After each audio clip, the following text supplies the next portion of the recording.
All right, thanks a lot, Chris. We're just a few miles down the highway from you and just a few moments from the opening kickoff here at the Big House, University of Michigan Stadium. And a few moments ago, the opening toss. 36 million people have watched Michigan football. They've got 11 national titles, 3 Heisman Trophy winners, but San Diego State rolls into town here, determined and dogged and ready to put one on the Wolverines.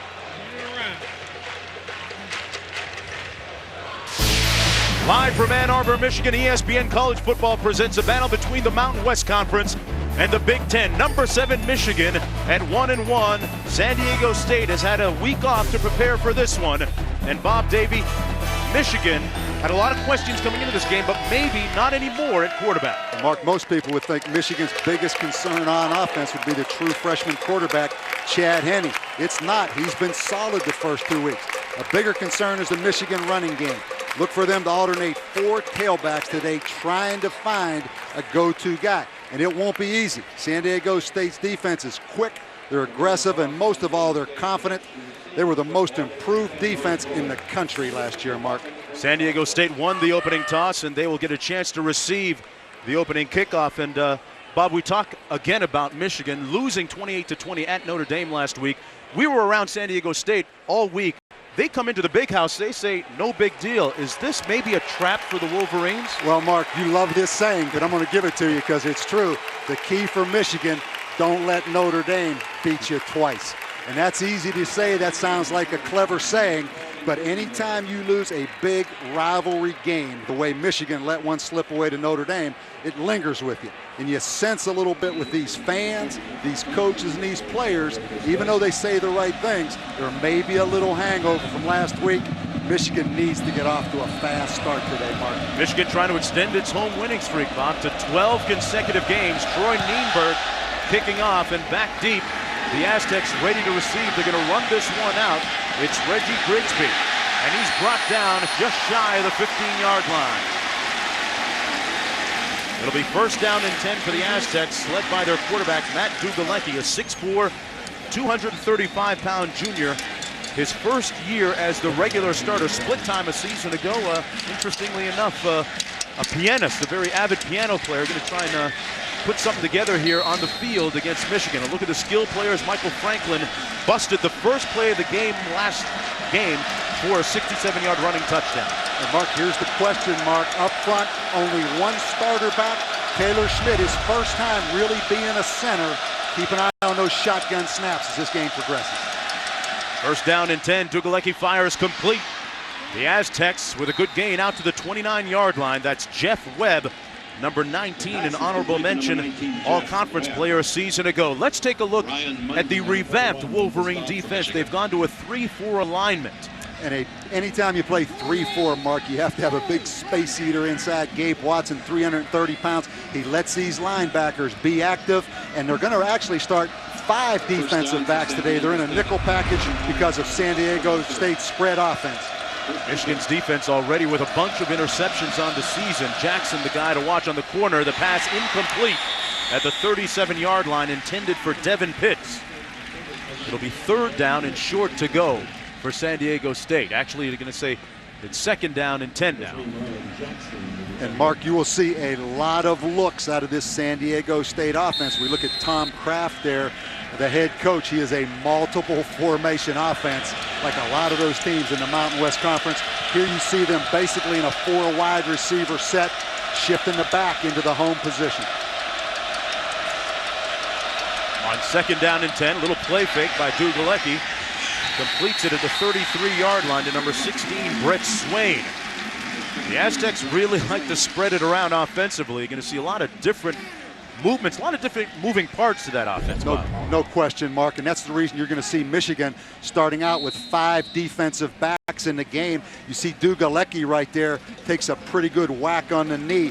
It's important that he stays healthy because the backup quarterback, Kevin O'Connell, was injured a little bit last week against Idaho State. Look at this bunch formation out to the top of your screen. 4 wideouts. It is funky, boy. They run some different things. A flag on the field, little jailbreak screen out to the 36-yard line. That's Devin Pitts, but there's a flag down. Unconventional, Bob? Mark, You can I say think that, it was so unconventional that we're going to get an illegal formation penalty here against San Diego State, which obviously Michigan will decline and set up 4th down. But you mentioned different sets. That time you got the 4 wide receiver bunch formation to one side. Jim Herman, the defensive coordinator, has had his share of headaches this week trying to prepare for this offense. Steve Breston getting set right there on his own 25-yard line, ready to receive the punt from Sean Henschel. Henschel standing on his own 20-yard line. Breston, a dangerous punt returner. He was the subject of folklore a couple of seasons ago, and it's a shank punt by Henschel. Out of bounds at about the 45-yard line of Michigan. And there's a flag down at the field at the 30-yard line. Mark, it's holding on San Diego State. Michigan, I believe, will decline this penalty because they have excellent field position. During the kick, holding on the kicking team, number 31. That penalty is declined. The result, 1st down. So Michigan going to get the ball in very good field position for the opening drive of the ball game for them. Chad Henne is their freshman starting quarterback, only the 2nd true freshman to start. The other one, of course, Rick Leach, back in the mid-70s. Chad Henne out of Wyomissing, Pennsylvania. Here's a look at the rest of the skill players. Jerome Jackson, one of several tailbacks we're going to see today for Michigan. 1st down and 10, little play fake by Henne. Goes up top, has a man open at the 20. Braylon Edwards. Touchdown, Michigan, just like that.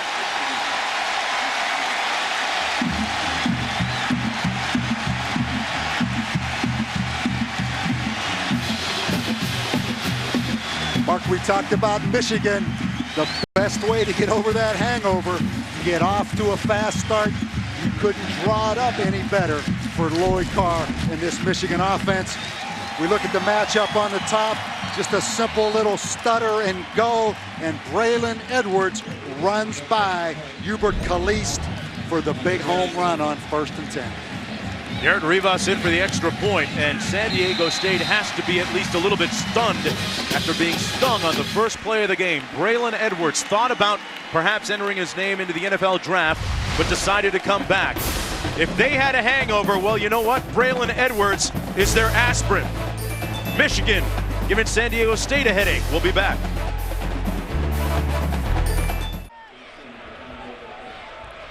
Braylon Edwards with that touchdown reception a few moments ago to give Michigan a 7-0 lead, just getting underway. That was the first offensive play of the game for the Wolverines.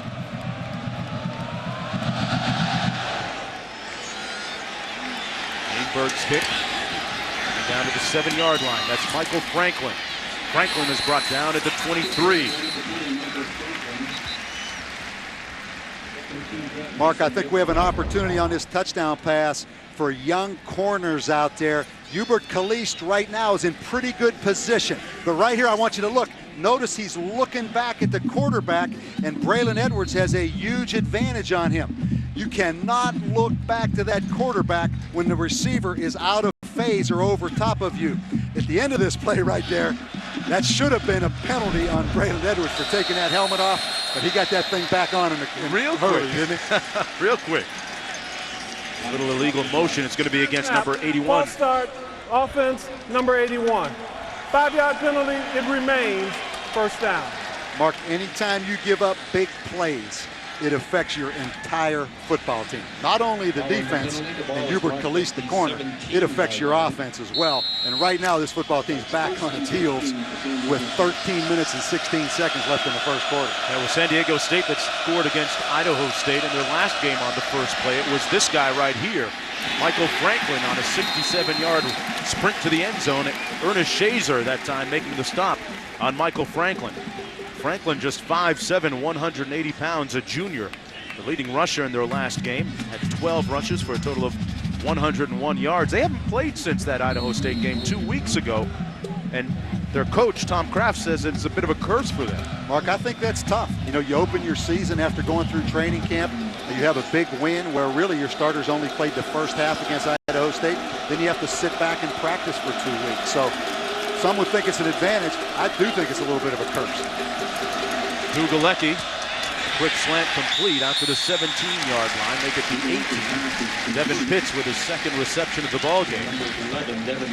Pitts a tall target at 6'3". And Mark, I think these football games, if you're Michigan and Lloyd Carr, probably the toughest games to coach. Coming off a big loss in a huge, high visibility rivalry game last week against Notre Dame, then coaching against the team and playing against the team you should beat. Those are tough situations. Looking at a 3rd down and 12. Little blitz coming, and it's picked off. The Michigan defense with its 9th interception already this year. Shazer doing the honors.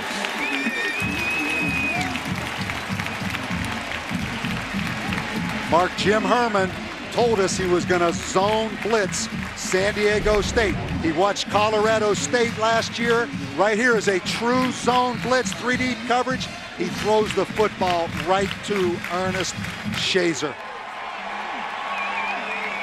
But you see the zone blitz right here. If we stop it, you see Gabe Watson. That's 330 pounds dropping, Mark. That's a zone blitz.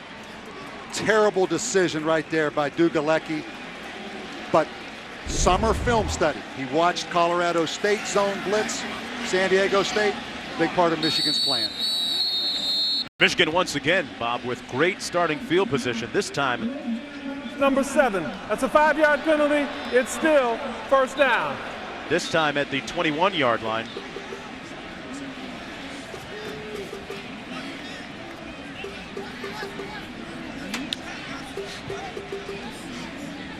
Mark, part of playing a freshman quarterback.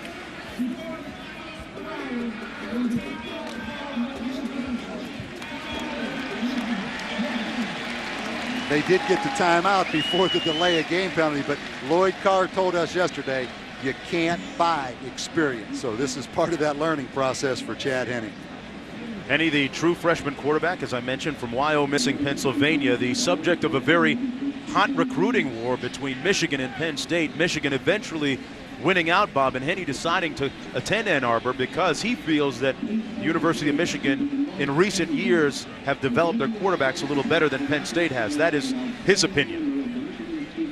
Let's take one more look at the Michigan offensive line.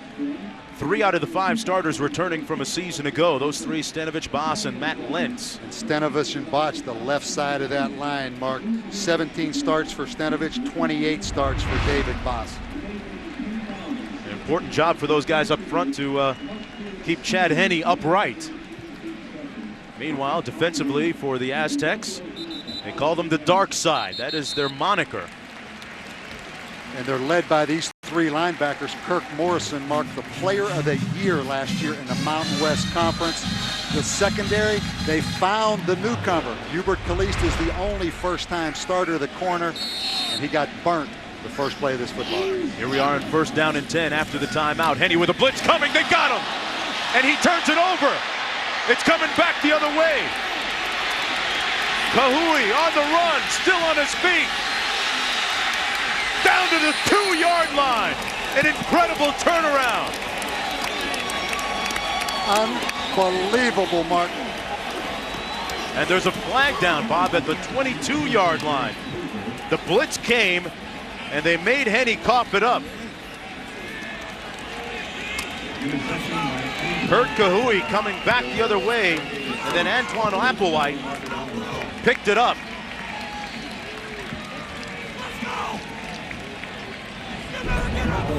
Mark, we're going to see the blitz come right here. You're going to see the safety come from the field on the safety blitz. He hits Chad Henne right under the chin right there, and that ball flies up in the air, and now it's a foot race. Antoine Applewhite, Bob, with some pretty good wheels. There's a personal foul, number 46 on San Diego. That's a 15-yard penalty from the end of the run. It's still 1st and 10. The penalty is against Blake Lobel. Number 46, so the ball is now going to be spotted back at the 17-yard line as opposed to the 2-yard line. But what a stick Chad Henne took. Mark, we get a chance to see it again, and right here, You're going to see the safety on the blitz. Looks like number 42, Josh Dean, on the safety blitz from the field. So both teams now using defensive pressure have caused turnovers.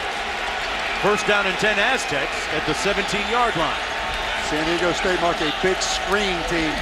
Ugalecki completes the pass down to the 13. That's number 19, Jeff Webb. There's a look at Josh Dean, the safety who made the big play. Mark, his dad is the secondary coach of the Kansas City Chiefs.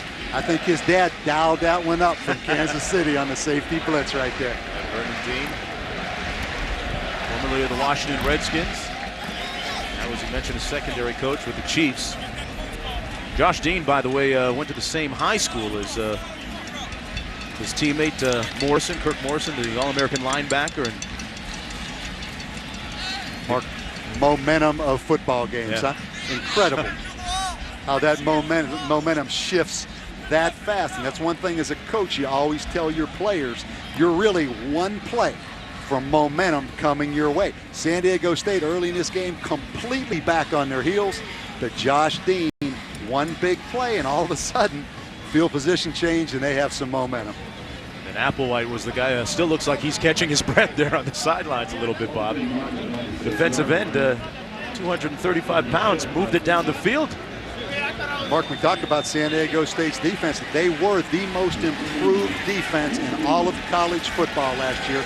Went from 95th in 2002 to 8th last year. Talk about the improvement under Tom Kraft. In 2002, his first year, they were 4-9. Last season, improving to 6-6. Here they go on second down in inches. Brandon Bourne's in the running back position. That's him. Down to the 3-yard line, and they got the first down. First down and goal to go for the Aztecs. Brandon Bourne's a 6'1", 235-pound redshirt freshman.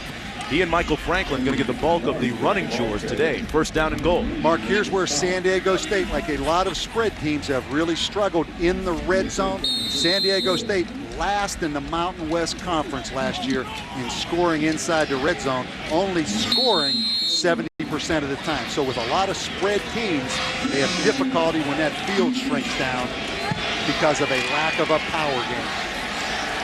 See what they run here. They love the quick pitch out of this bunch formation. That's what comes. Touchdown Aztecs, Michael Franklin. And the Aztecs come out and answer with a touchdown of their own, converting on that interception. And the nice run afterwards by Antoine Applewhite. Now just an extra point away from tying this ball game up.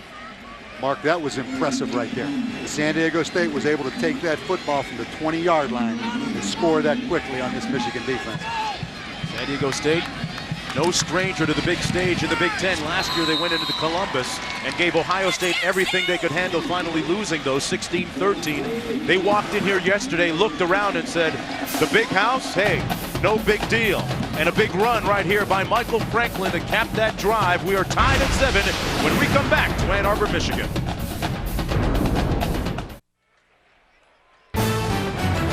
ESPN's College Football Saturday, brought to you by Ford Explorer. Ready for any adventure.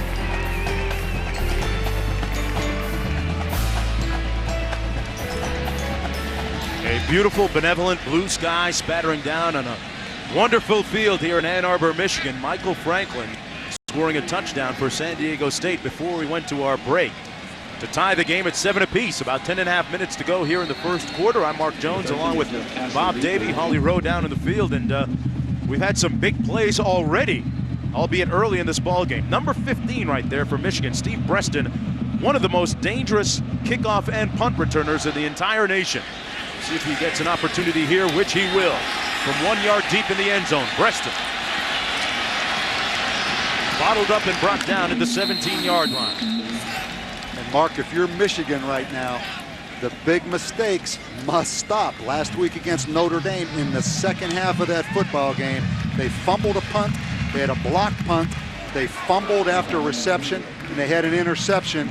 Notre Dame scored 21 points in the fourth quarter, and now a mistake to start this football game. So at some point, they have to fight through this and start executing. Look for them to try to establish a running game right here on this drive. True freshman Chad Henne in at quarterback still. And he hands it off that time to Jerome Jackson. Jackson out to the 20-yard line. Let's go downstairs to Holly Rowe. Well, guys, you were wondering if Michigan would have a hangover after the Notre Dame loss. Braylon Edwards told me, no way. They put that Notre Dame loss behind them. They haven't talked about it since Tuesday. He said the coaches got their attention showing them videotape of San Diego State's defense. The coaches and players agree it's one of the most quick, athletic defenses they've seen all year, and you better believe they have their full attention now after tying up the game on that long interception return.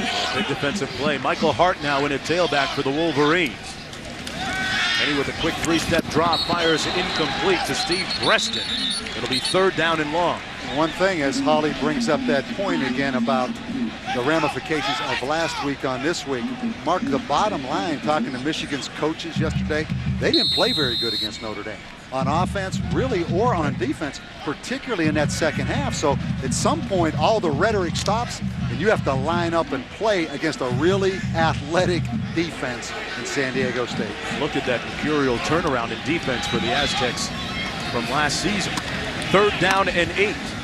Here's the receiver screen, Breston. They get it to him, but he's bottled up and brought down immediately at the 17-yard line. It'll be fourth down and long. Nice play that time by Freddie Kiao, a 6-foot junior from San Diego State.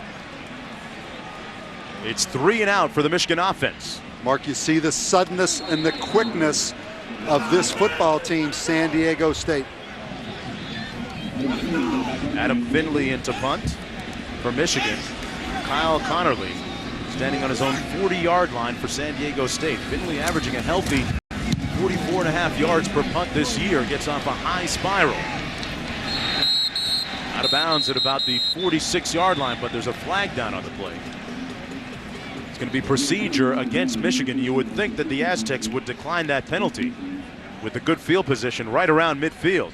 And particularly Adam Finley has had a great year punting the football for Michigan. So Mark, you're right. They do decline this penalty. Line of scrimmage. The penalty is declined. First down. Michigan had some problems last week against Notre Dame. Had a punt blocked, and then it subsequently set up a Notre Dame score. And it was a kind of a freak play as one of the blockers had his foot stepped on by one of his teammates up front, and it caused a breakdown in the protection. That was just a 36-yard punt by Finley. It'll be first down and 10, San Diego State at their own 46-yard line. San Diego State comes in 1-0 out of the Mountain West Conference last week, actually in their last game 2 weeks ago, racked up 581 total yards of offense against Idaho State. Empty formation, 5 receivers for the Aztecs. Complete at midfield. Brett Swain making the catch, but there's a flag down.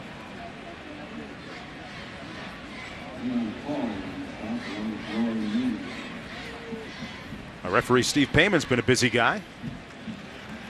Mark, you see ineligible receiver downfield on San Diego State, and that's simply because the wide receivers of San Diego State were not aligned properly, and one of the receivers was actually ineligible going downfield. Ineligible downfield, number 81 on the offense. He was covered on the line of scrimmage. That's a 5-yard penalty from the previous spot. It remains first down. That's Jeremy Justice. Now we should bring up, as Steve Payman makes yet another announcement, that there is no instant replay being used in this ball game. Tom Kraft and San Diego State had the option. They declined that option. And some of that has to do, Bob, with their style of offense. It's a tempo type of thing, isn't it? Well, Mark, you know, I heard that argument. I don't really agree with that. I think it was a mistake not to have, certainly it's Tom Kraft's decision, but you have Big Ten officials in this game. I think it's every advantage for Tom Kraft to want instant replay in this game. Dugalecki, and another flag down. Number 15. That's a 5-yard penalty. It's still first down. They had a couple of those against Idaho State, too. Well, Mark, it's funny. We mentioned before the game just talking to some of San Diego State's players. Last year they played in Columbus at Ohio State early in the season and really could have and maybe should have won that game 16-13. But their players walking in here to Michigan Stadium didn't think this was quite as impressive as far as crowd noise and the closeness of the fans. But they're having some communication problems here early in this game. Now 1st and 20, little option package, a shuffle pass. Fumble, but the Aztecs recover it after the carry by Jeremy Justice. Pitch was out to number 81, Jeremy Justice. Ball's going to be marked at the 38. Will Robinson, number 76, making the fumble recovery for San Diego State. Mark, this is one of the favorites of Tom Kraft right here. He really brings the tight end back underneath right here in the shuffle pass, but it's a kind of an option look, and then they flip the ball underneath to the tight end, Jeremy Justice. Fortunately, they recovered that fumble right there. Dugalecki, incomplete. Scott McClintock tipping it away that time. It'll be 3rd down and long for San Diego State. Let's go downstairs to Holly. Well, guys, ironically, San Diego State didn't want the instant replay because they felt it would affect their offensive tempo of the game. They run the no-huddle trying to control personnel matchups. But ironically, the penalties that have plagued them here in this first quarter are doing more to disrupt their tempo than anything else. San Diego State has to stop the penalties to get their tempo going. And Holly, they got a long way to go right here, 3rd and 18. They got to get to Michigan's 44-yard line. A blitz coming, pass incomplete. The pressure once again coming from Scott McClintock. And Dugalecki had to pick himself up off the artificial turf. It'll be 4th down. Mark, again, the zone blitz from the field. You're going to look right here at the top. They're going to bring the outside linebacker, the inside linebacker from the field right here on the zone blitz. And McClintock comes unblocked against the play action pass. So zone blitz early in this football game, key for Michigan in their game plan. Potential punting from his own 25. He shanked the first one, this one much better. Preston brought down immediately at the 26-yard line. 1st down and 10 for the Wolverines. Outside of that one play for the touchdown to Braylon Edwards, they've been unable to move the ball, but Chad Henne has shown a lot of poise so far in his 3 games. We'll be back with more right after this.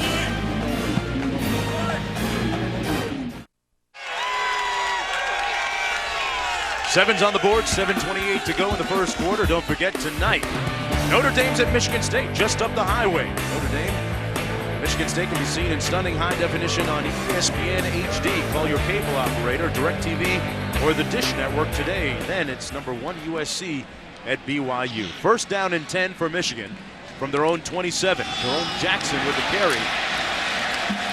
And Jackson with a nice run right out near midfield. And let's go back to Reese in the studio. All right, Mark, Trev Alberts and Mark May here. We'll be with you all day, keeping you up to date on everything going on around the country. A little blood feud going on down in Morgantown as Taco Bell takes us there. Maryland and West Virginia. Hey, the Mountaineers off to a good start for a change. Take advantage of a turnover. KJ Harris scores. West Virginia on top 7-0. Right, Reese, 1st and 10 back here on the nice run from Jerome Jackson. Little blitz coming from the corner by San Diego State, and oh, they had the right play called, Bob, in the screen, but couldn't find Jackson to catch the ball. Leo Lofi applying the pressure for San Diego State. Back here at Ann Arbor, Michigan on an absolutely gorgeous day for college football. 2nd down and 10, number 17 Michigan and San Diego State tied at 7 apiece. I'm Mark Jones along with Bob Davey and Holly Rowe down in the field.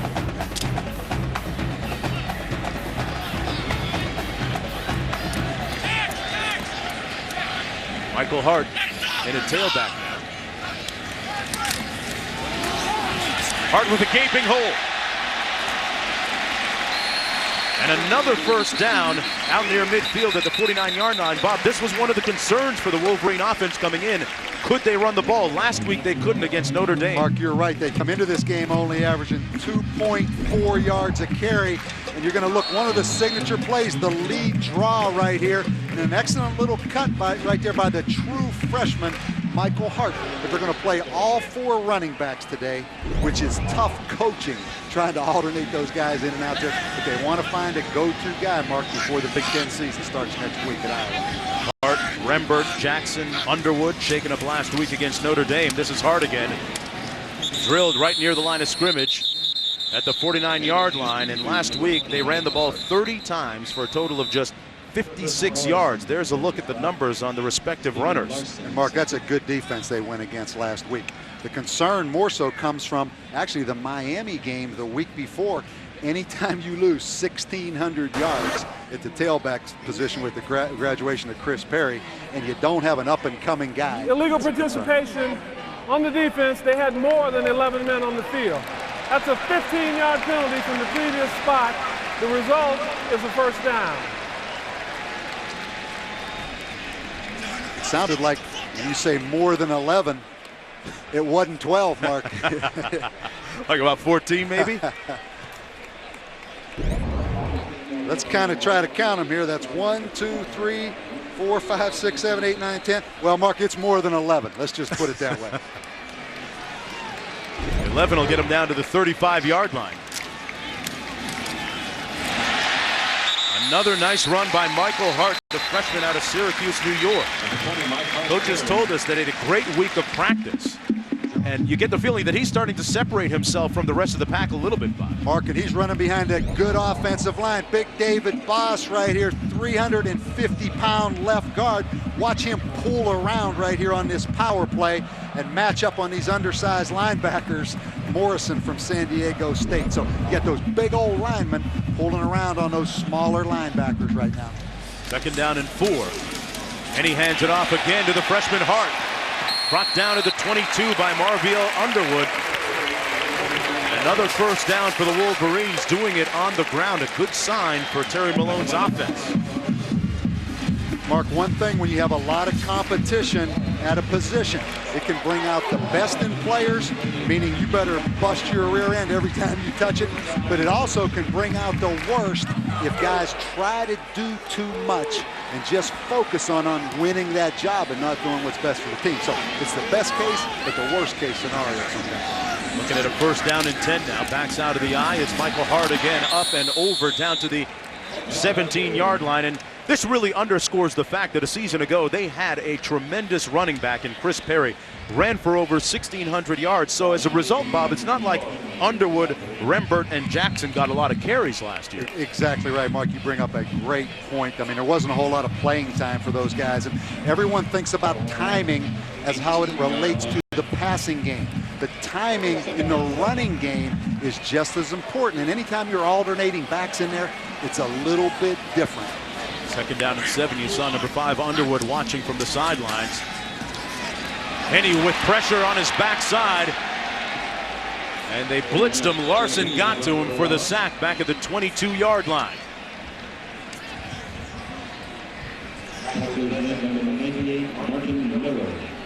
It'll be third down now and about 11 yards to go for Michigan. Got Steven Larson from the field coming here, Mark, and I want you to watch a great effort right here. He's going to actually beat Stenovich right there. That is a great effort by that outside linebacker going against a big old tackle in Adam Stenovich from Michigan. A lot of agility. Third down and 11 now. And he has time this time and overthrew his intended receiver, Jason Avant. And it'll be fourth down now for the Wolverines. And in comes their place kicker, Garrett Rivas. And you see the arm strength of Chad Henne, but I promise you, Jason Avant is saying, look, don't hang me out like that. You're putting me in a vulnerable position right there by throwing that football high in the middle of the field. In comes Rivas, who was a perfect 5 for 5 on the season. He was all of their offense in the first half last week against Notre Dame with 3 field goals. See what he does here from 39 yards out. And he knocks that one through to give Michigan a 3-point lead at 10-7. Now a perfect 6 for 6 on the season. Let's go back to Reese in the studio. Okay, Mark, Virginia Tech's maiden voyage in conference play in the Atlantic Coast Conference against Duke. End around Deion Adams, and well, welcome to the ACC. Duke is on top of Virginia Tech in Blacksburg 7-0, still in the early going, and UCF with a field goal lead over Penn State in Happy Valley. Mark, I'm telling you what, UCF, they know how to play in the rain. They've had a lot of rain and mud in Orlando. They go up to State College where there's a lot of rain this weekend. They're mudders. Bet on us. Hey, tomorrow night, the Miami Dolphin defense led by Jason Taylor and Zach Thomas will look to stop the improved Cincinnati offense led by Carson Palmer. The Dolphins-Bengals can be seen in stunning high definition on ESPN HD. Call your cable operator, DirecTV, or the Dish Network today. Coverage begins at 7:30 Eastern with NFL Primetime presented by Miller Lite. Neenberg with the kickoff. Bournes and Franklin back deep. That's Michael Franklin. Franklin out of New Orleans and a flag down, and Franklin brought down at the 18. We have seen a lot of penalty flags this afternoon so far, and this is just the first quarter.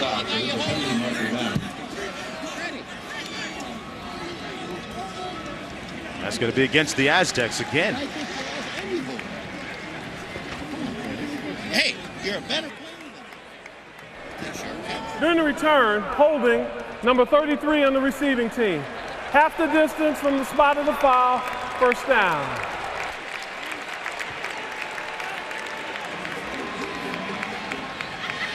San Diego State now, Bob, with 6 penalties, total of 55 yards. They're going to spot this one back at the 9-yard line now. First down and 10 for quarterback Matt Dugalecki.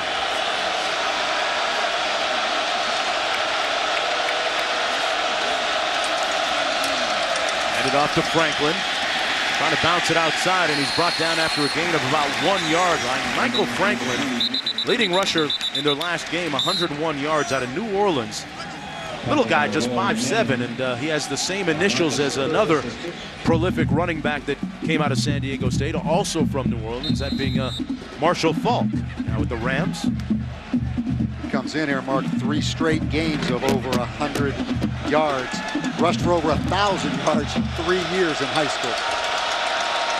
Out of the shotgun, Dugalecki. Avoids the heat and overthrows his receiver. Number 80, Robert Ortiz. It'll be 3rd down and long now for San Diego State, deep in their own territory. Mark, one thing you notice San Diego State sliding their pass protection and really rolling Matt Dugalecki route right here. You notice them slide that protection, quarterback roll, trying to stay away from that blitzing Michigan defense. Dugalecki, not really a runner. He's functional enough, though, to throw on the run. 3rd down and 9. Little play fake. Fumble! Michigan!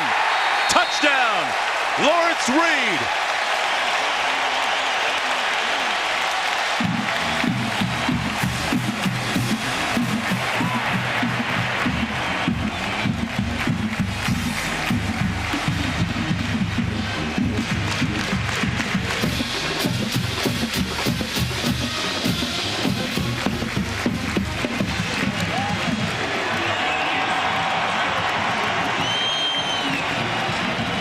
Mark, you go back to the field position before the turnover, the holding penalty on the kickoff return, and then the big mistake by San Diego State.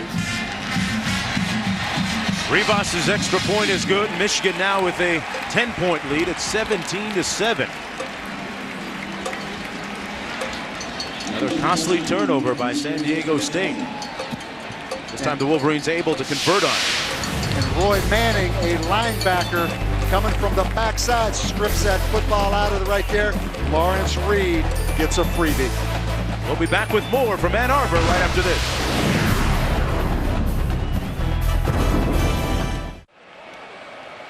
Welcome back, everyone, to Michigan Stadium. 17-7 after that fumble recovery for a touchdown by Lawrence Reed. Arguably the best tackler on the team, that time right in the right spot. Bournes. And Bournes takes it out to the 19-yard line for San Diego State. Let's go back to Reese in the studio. All right, Mark, Trevor Marker with me. We want to talk about a goal line series for Nebraska against Pittsburgh. This is Corey Ross getting stuffed, and then things kind of come unglued for Nebraska. When you're down there that close, they tried to punch in. Pittsburgh defense did a nice job. Bad job there of getting the snap. Joe Daly tries to get it in here. But my question is, you're on the 1 foot line with Nebraska here. You're supposed to be able to punch this in. You're trying to field goal? And they botched the snap after the great tackle on third down by Mike Phillips, but then Tyler Palko's thrown an interception. Nebraska still ahead 9-0, just scored. All right, Reese back here, first down and 10, the handoff. Boy, Michael Franklin changing direction on a dime. Let's take one more look at that Michigan touchdown on the fumble. Michigan taking their outside linebackers, Mark, and using them as defensive ends. I want you to watch Roy Manning coming from the backside. He's a linebacker, but playing down in the nickel package. Good swim move, and now coming from the blind side, strips that football out of there, and Lawrence Reed. But again, you're going to see the blind side. Dugalecki doesn't see him coming, strips the football out of there. On second down and short. There's a shuffle pass again to Ortiz. Ortiz has had room. Ortiz on the move. Brought down at the 14-yard line. A touchdown-saving stop by Shazer. This offense can detonate on you at any moment. Mark, they ran this 5 times against Idaho State. They're going to come down the line on the option. I want you to look closely at this. It's an option play where the quarterback looks like it's going to be an option, a pitch potential to the back, and then he flips it underneath on the shuffle pass to the receiver, Ortiz. And an excellent touchdown-saving tackle right here by Ernest Shazer. Keeps him out of the end zone. But that play is hard to defend, Mark, because it's a perimeter option play. Gets everybody going east and west, then you flip it underneath to the trailing receiver. 61-yard gain, they run it now, and now halfback option pass into the end zone. Touchdown, Aztecs! What a catch by Jeff Webb.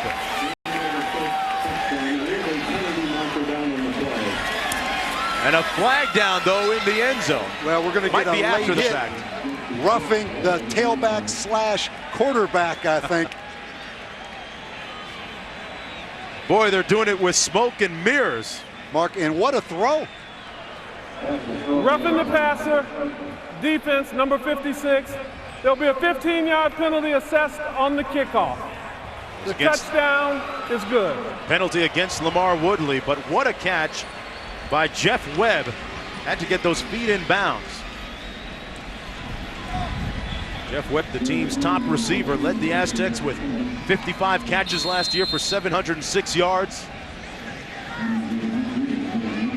Mark, how about that? Michael Franklin. Can Marshall Faulk make that throw? I'm not sure, but a couple of guys out of New Orleans with a lot of talent. Actually had a chance to meet Marshall Faulk. And it's now a 17-14 game on the catch by Jeff Webb.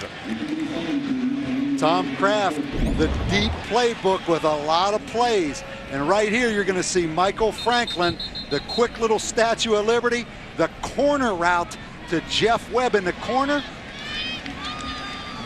Yep. Possession, and the foot is in bounds. No need for replay. That's why San Diego State's Tom Kraft said he didn't want it. No need when you throw the corner out like that. Let's go downstairs now to Holly Rowe. Well, guys, Michael Franklin's reaction was hilarious here on the sidelines. He went up to the wide receivers coach, Ray Peterson, and said, hey, he didn't progress on his route like he was supposed to. So they're trying to get all the pieces worked together. But Michael Franklin, like a true quarterback, giving his receiver a little feedback on the touchdown. Guys? Hey, what about that, Bob? He might have another position in his future, huh? Well, I love him, but he better take that one and run with it. Don't get too carried away, because I saw the lack of rotation on that replay, on that pass. Michael Franklin mentioned he's from New Orleans, had a chance to actually meet his idol, Marshall Faulk. Both of them at one point used to work at the Louisiana Superdome down there in New Orleans. Franklin telling us during our meetings that he used to sling Domino's pizza. He's gone from Domino's to touchdown throws. Michigan now just up by a field goal. And they'll start off on their own 20-yard line. One more look at the pass by Michael Franklin. And Mark, let's check this rotation out on this thing as Go Michael ahead, Bob. Franklin lets it rip right. He's looking across the field. He's anticipating a square. Spiral. Not bad. That's Put a spiral. A lot of air under it. You can't throw it any better. As they beat Marlon Jackson in the corner of that end zone. But big plays in this football game. Across the board, offensively and defensively, both teams with big plays. Braylon Edwards with a touchdown catch already today, looking perhaps to respond with another big play. Michigan on that last drive, Mark, able to run the football the last series they had the football. First down and 10 for Henny. Complete. Braylon Edwards going up high, making the catch, upended at the 25. Let's go back to Reese. All right, Mark, Nebraska and Pittsburgh again. We told you Tyler Palko had thrown an interception, and Nebraska cashes in with Corey Ross scoring the ensuing kickoff. That's about the only time we ever use the word ensuing. Marcus Furman. Oh, that is not being sound in the kicking game. He houses it. Panthers back in at 10-7 late in the first. Right, Reese, second down and 5 now for the Wolverines. That's Tim Bracken. Bracken, another running back, getting an opportunity. And Mark, we're going to look at Braylon Edwards here hung out, but it just occurred to me that Nebraska-Pitt game, that's personal. It's Trev Alberts, Mark May sitting on that set with Reese Davis. Those guys ought to be dressed out today in gear. Reese might want to duck. You know, he might have to officiate at some point. Well, exactly, but shouldn't Trev Alberts be wearing Nebraska red and white, and Mark May wearing Pitt blue? I mean, that's personal back there today. No joking. I can feel the heat. Third down and 1. Bracken got the first down out at the 33-yard line. So now we've seen Bracken with a couple of carries. Michael Hart very prolific on the last drive. Jerome Jackson actually got the start. The only one we haven't seen so far is Pierre Rembert, and David Underwood, as we mentioned, was shaken up, suffered a concussion on the opening drive of the game last week in the loss at Notre Dame. Running back carousel continues for Michigan. First down and 10 from their own 33-yard line. And that will effectively be the end of the first quarter of play, and the number 1 looming large. Following in a great line of wonderful receivers here in Michigan, Braylon Edwards had a touchdown catch earlier in the game, and this was their second score. The fumble and the recovery by Lawrence Reed, and then the response coming from Webb. We'll be back with more from Ann Arbor right after this.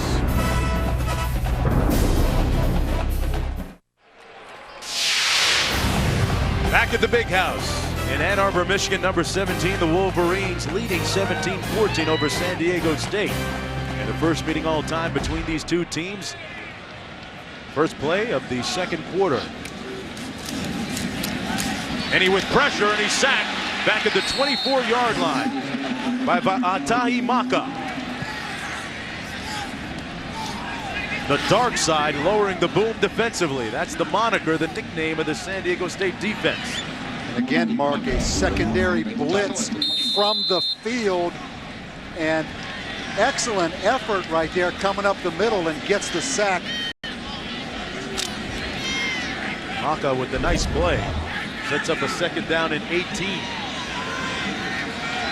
Michael Hart now in a tailback. This is Hart. And Hart out to the 34-yard line. Got a nice block up front by his fullback on that basic ISO play by Kevin Dudley. Here's a look at our ESPN game track. The first play of the game offensively for Michigan resulted in a touchdown. Braylon Edwards.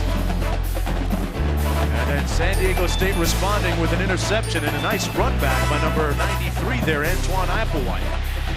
Applewhite took it all the way down to the 3-yard line. And then the halfback option, Michael Franklin, into the end zone, complete to Jeff Webb, and that's how we got to 17-14. Here's Henny. Had it batted down, and really batted down all the way back to the 5. Kirk Morrison, the All-American candidate, and last year a first-team All-American. The defensive play there. Mark, you're going to see a weak side zone blitz, and I want you to watch Victor Morrison right here, the linebacker. A great spin move, great effort, knocks that ball up in the air. That was a great athletic move right there by Victor Morrison, the Mountain West Conference Player of the Year last year. What a spin that was. A lot of agility. Butkus nominee, set up a 4th and long. And now Finley's going to punt from his own 25. Franklin calls for the fair catch back at the 24-yard line, where it'll be first down and 10 for San Diego State, coming in here 1-0 on the season. There's a look at Morrison, Kirk Morrison on the sidelines. One of the top linebackers in the entire country, chose to go to San Diego State with a couple of his defensive teammates, Josh Dean and Marville Underwood, all three of them out of the Oakland Bay area. Right now it's up to the offense, though. First and 10 from the 24-yard line. Mark, San Diego State, interestingly, one of the only teams, maybe the only team in the country that practices in the morning year-round. Start their practices at 7 a.m. We'll be able to talk about that point after this play a little bit. Rather unique in football circles. The handoff is to Michael Franklin out to the 29-yard line, brought down by Leon Hall. Yeah, they actually have to be on the field at 6:30. The players telling us they're waking up as early as 5:45 in the morning. So far, nobody arriving late. The only people that don't like it, the media, because that means that the media guys have to get up at 6:30 in the morning if they're going to go to practice, right? Yeah, exactly. And the good thing about it is that they get a chance to go to class after practice, watch film at the end of the day, and start with a clean slate the next day. Drew Galecki. What a catch at the 45-yard line by Robert Ortiz. That was like Spider-Man. Robert Ortiz, who stepped on a piece of glass on Wednesday, cut his foot open, has 8 stitches in his foot, went up high. And Mark, I want to tell you something. Michigan plays cover 2, which you don't see. But Ortiz is going to run a corner route in here behind the corner. But how about that catch? That is a spectacular one-handed catch. I think he has 8 stitches in the ball of his foot. Just happened Wednesday, as you mentioned. He comes out here today and plays. A lot of question, Bob. Snap, false start, offense, number 89. That's a 5-yard penalty. It remains first down. Another penalty against the Aztecs, and Ortiz, there was a lot of question as to whether he would even play today. Mark, and it's hard to imagine 8 stitches in the ball of your foot, and that is a great one-handed catch right there on the corner route. He stepped on a broken piggy bank. I guess he shouldn't have left those pennies alone. Shouldn't have cracked the thing open. It was broken. You're digging to get that now. It was a piggy bank? A piggy bank, man. Galecki with pressure coming. Unloads complete at the 47-yard line. That's Ortiz again with another reception, his 3rd of the day. Leon Hall making the stop. And let's go downstairs to Holly Rowe. Well, you guys, Ortiz may have cut his foot on a piggy bank, but wide receiver coach Ray Peterson told his receivers before the game, that ball is your money. He wants them to play like that is their money, and they're not letting it go. So one injury from a piggy bank, but the other was cold hard cash in his hands, guys. All right, Holly, 2nd down and 16. Drew Galecki fires complete. Down to the 42-yard line, Jeff Webb, who has a touchdown catch already. Another first down for the Aztecs. Let's go to Reese. All right, Mark, another Big Ten team at home struggling with a non-conference foe. Penn State against UCF, and Tony Hunt going in against George O'Leary's Golden Knights. Nittany Lions taking the lead there after the touchdown run. 7-3, West Virginia still leading Maryland by the same score. Mark, I said it was raining at State College. It's like that I haven't got through there overnight. Looked like a pretty good day. Right up a little bit, and now they're going to punt on 3rd down. Actually, check that. It's 4th down. Out of bounds at the 13-yard line with 11:02 to go in the first half. Robert Ortiz taking a breather after a circus catch moments ago.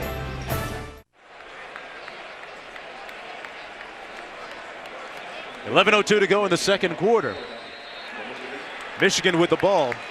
First down and 10 from their own 12-yard line. Jackson, the deep back out of the eye. And Jackson moving the ball up to the 15. Richard Clayton now in at quarterback. Moments ago, Tom Kraft and the officials getting together, there was some confusion on the sidelines as to whether that was actually 3rd or 4th down. And Mark, you said it was 3rd down. We're going to go back and check off the play-by-play. I believe it was third down because they had the penalty on first down. They threw the ball out in the flat, which was 1st and 15. Then they threw the curl route on second down. In the meantime, Michigan has changed quarterback, Bob. Clayton Richard in.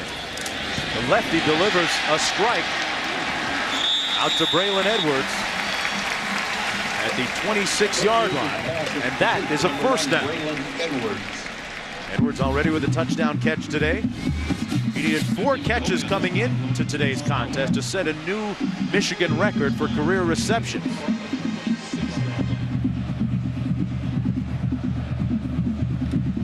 Approaching 10 minutes to go now in the first half. Edwards with 3 catches for 70 yards.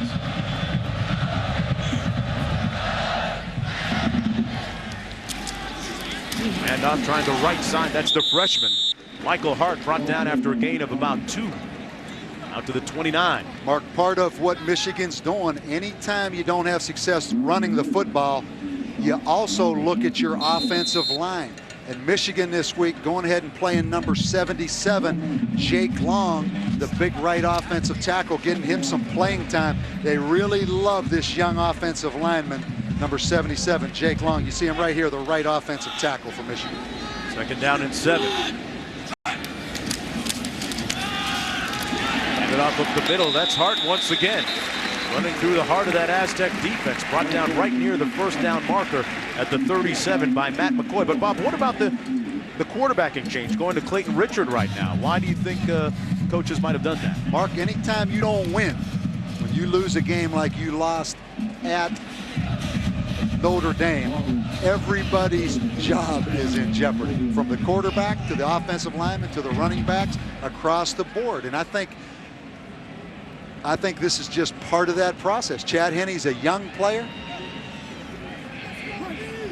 Henne became the starter just days before the season opener against Miami, Ohio, when Matt Gutierrez had a sore shoulder, and as a result had to watch. Henne, meanwhile, came in, was 14-24 in that game, played well. The subsequent week against Notre Dame was 25 for 40 in that defeat. But right now it is Clayton Richard's team.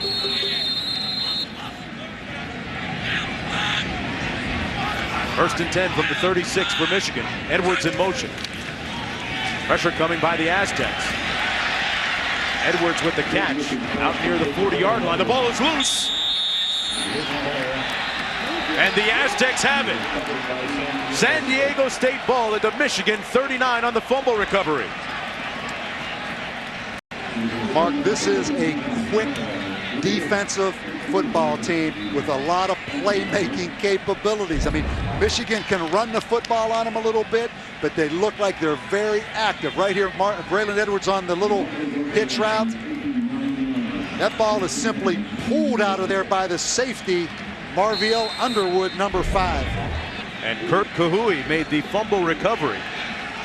An auspicious type of situation for Edwards, who just became Michigan's leading receiver in reception. And Mark, a great opportunity for Tom Kraft right here to pull out another one of those tricks.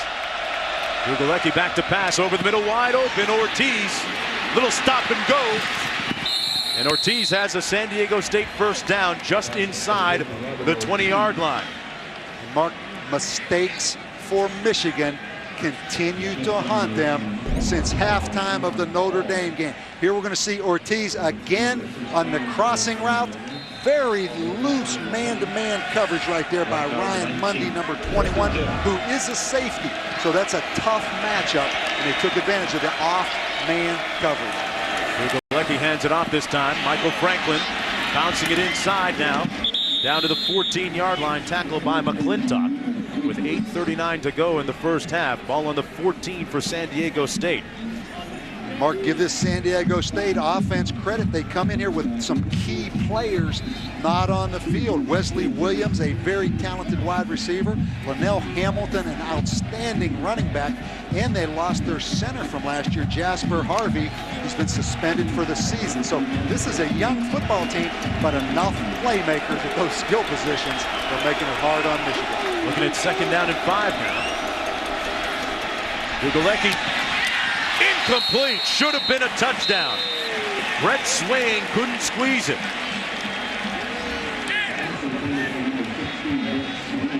Sets up third down. Dugalecki saw the touchdown happening in his mind. San Diego State may look back, and this may haunt him. Brett Swain just right up the seam. That should have been a touchdown. You can see him take his eyes off that football, I believe. Right there, his eyes are off the football, looking at number 21, Ryan Mundy. That's unfortunate. Third down and 5. Got to get down to the 9-yard line for the first down. Dugalecki. Touchdown, Ortiz. He got in behind Hall on the coverage, and San Diego State has the lead. Robert Ortiz has scorched that secondary today. Mark, and again, Tom Kraft rolled the quarterback, Dugalecki, out. Robert Ortiz runs away from number 29, Leon Hall, in the end zone. Go back to the Braylon Edwards fumble. Gave them excellent field position. Ortiz, Bob, what a day so far. 5 catches for 120 yards. The extra point is good. San Diego State said, yeah, we know this is the big house. We know there's going to be 110,000. We know it's a sea of maize and blue. Well, how you like us now? They lead 21-17 with 7:57 to go in the first half. Last year, a near miss against Ohio State, trying to put a Big Ten team on their belts and notch it right now when we come back.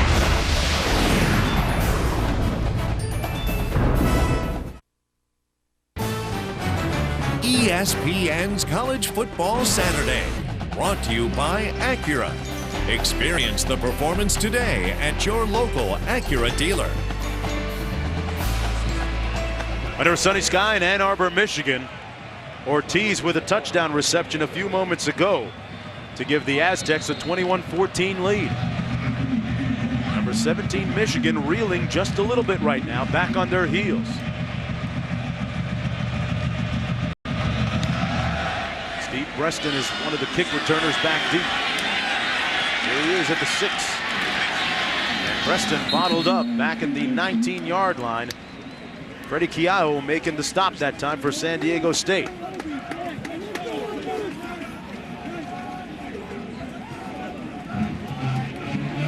Richard still in at quarterback for Michigan.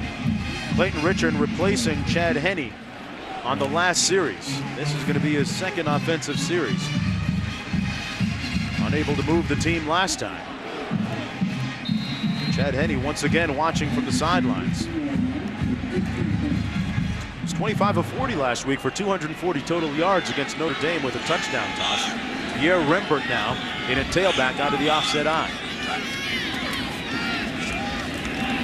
Richard completes it, but stopped right away is the tight end, Tyler Ecker.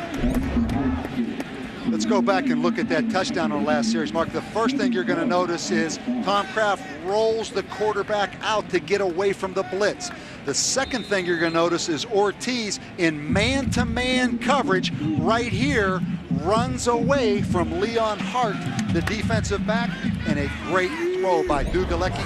Don't forget, the play before that should have been a touchdown. Michigan gashing them up front. Pierre Rembert.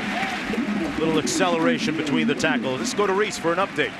All right, Mark, last weekend, Marshall had a near miss against Ohio State. Today, between the hedges against Georgia. This, the Thundering Herds' first play from scrimmage, and Stan Hill finds Emmanuel Span. He can't quite span it all the way into the end zone. Marshall had to settle for a field goal, 3-0 in the first. Vandy and Ole Miss tied up at 10.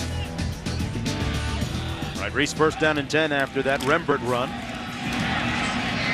Michigan running the same play this time, not the same type of success. Rembert stopped by Matt McCoy. Now, Tom Kraft moments ago was arguing vehemently with the officials. It was over a situation regarding the downs. Was it third down or was it fourth down, and what were they told? Mark, we went back and confirmed with the play-by-play that San Diego State did punt the ball on third down. The sticks showed fourth down.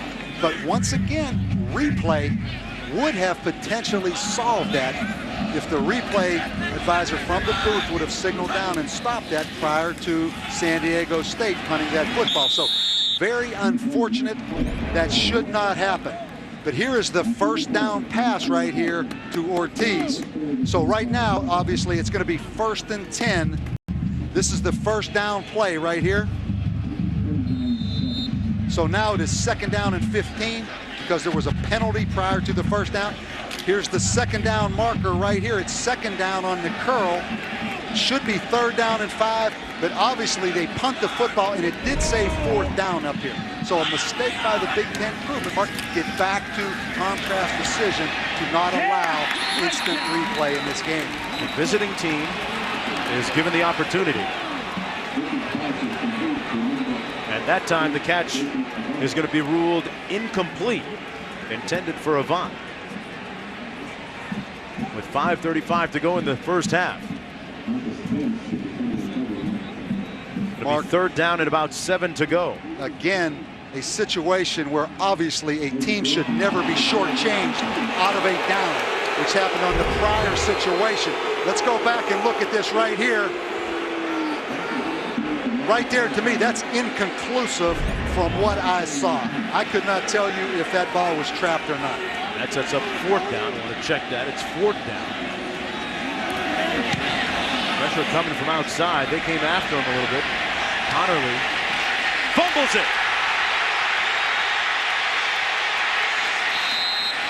And the Aztecs recover deep in their own territory at the 3-yard line. Donnie Baker, number 3, making the fumble recovery. A dangerous situation that time for the Aztecs.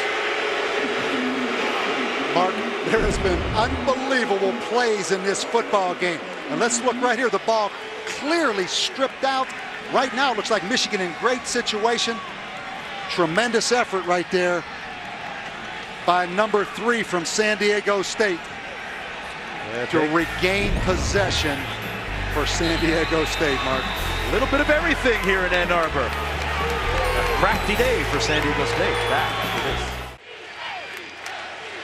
San Diego State leading 21-17 with 5:21 to go here in the first half of play. I'm Mark Jones along with Bob Davey and Holly Rowe down to the sidelines.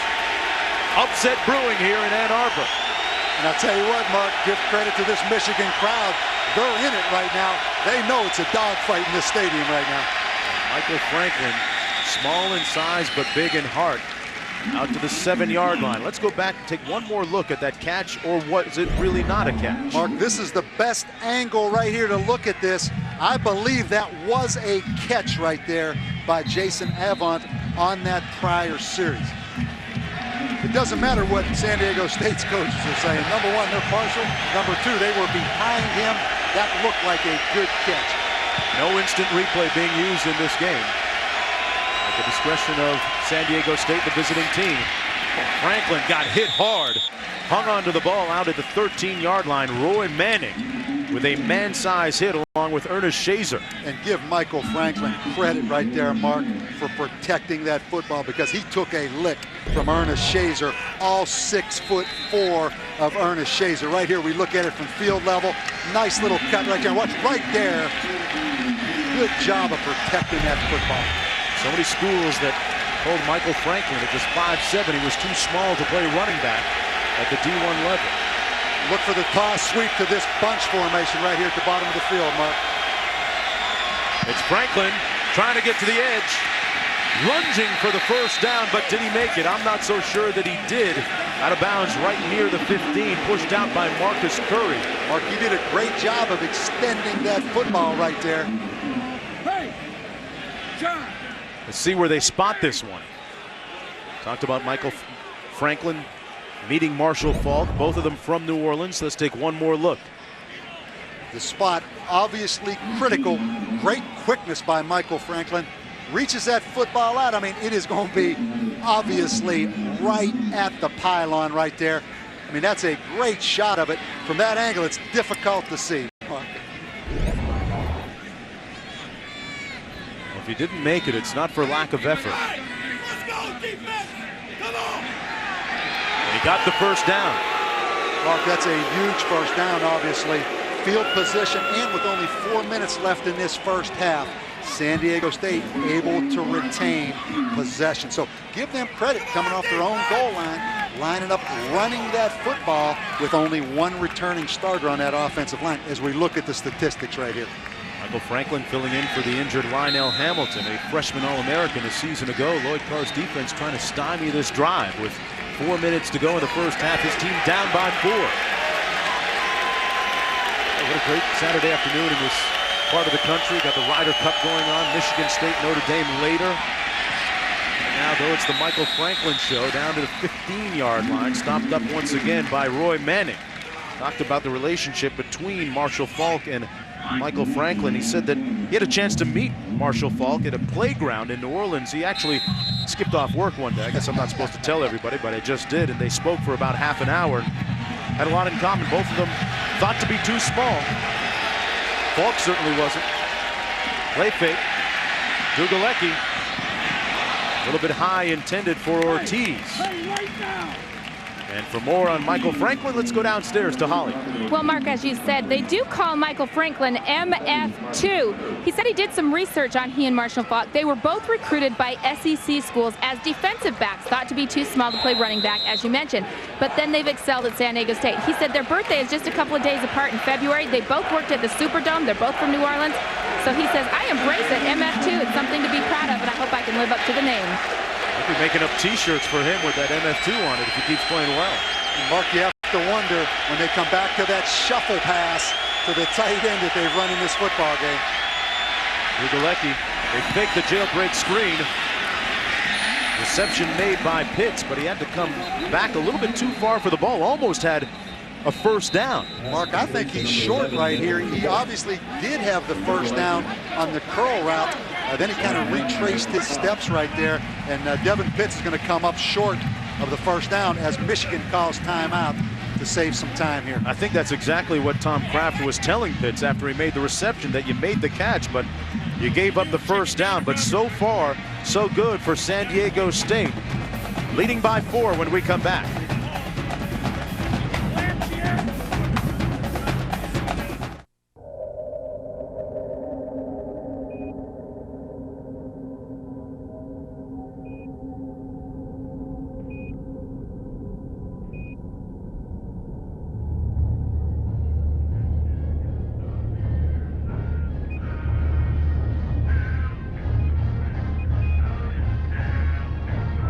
Our students move on, but the spirit stays with them.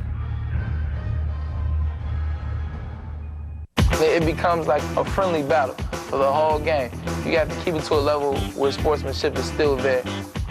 You know, when the running back's running as a wide receiver, it's my job to secure the edge, so I got to block the cornerback. You know, I'm trying to be nasty, physical. I'm trying to put him on his back, and then he gets up and say, hey, you know, that was a good hit. And I say, all right, you know, I'm coming again for you. You're athletes, you're warriors, but at the same time, you're sportsmen. NCAA football, a lifetime of opportunity.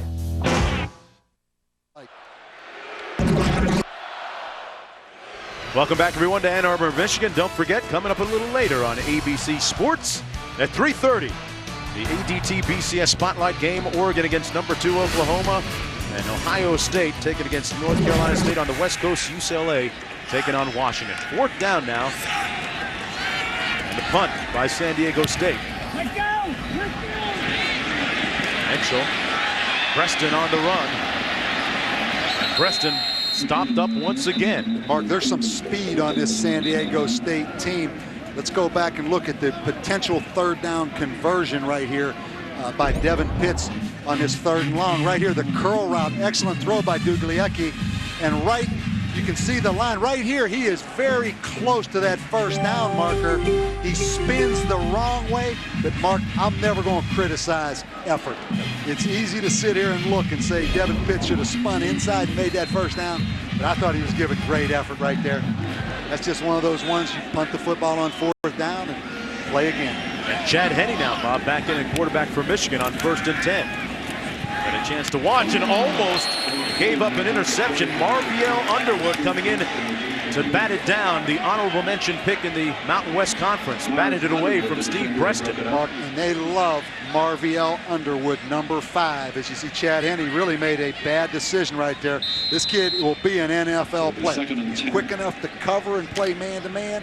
He's physical enough to come down in the 8-man front. He is an excellent football player. He and Dean and Morrison played with and against each other from the time they were in Pop Warner football back in the Bay Area.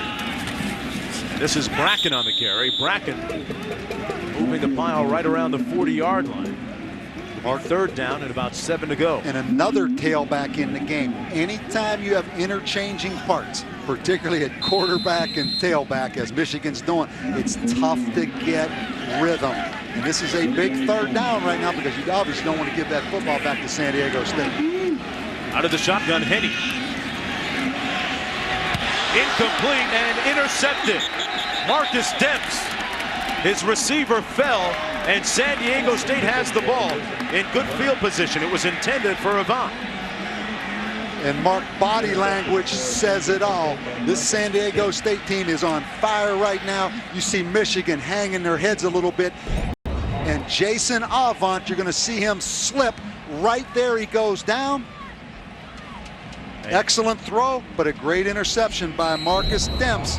And right now, advantage San Diego State. A lot of momentum.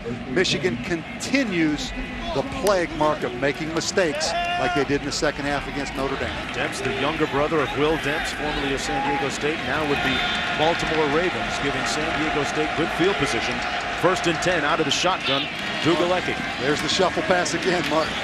Ortiz out to midfield at the 50, brought down by Manning. That's a play that they've had some very good success with. Mark, it's difficult. It's a well-designed play because if you watch Roy Manning right here, he's going to be responsible for that quarterback on the option. So he's on the quarterback, but look at the huge gap up in there, and they flip it underneath. So a well-designed play.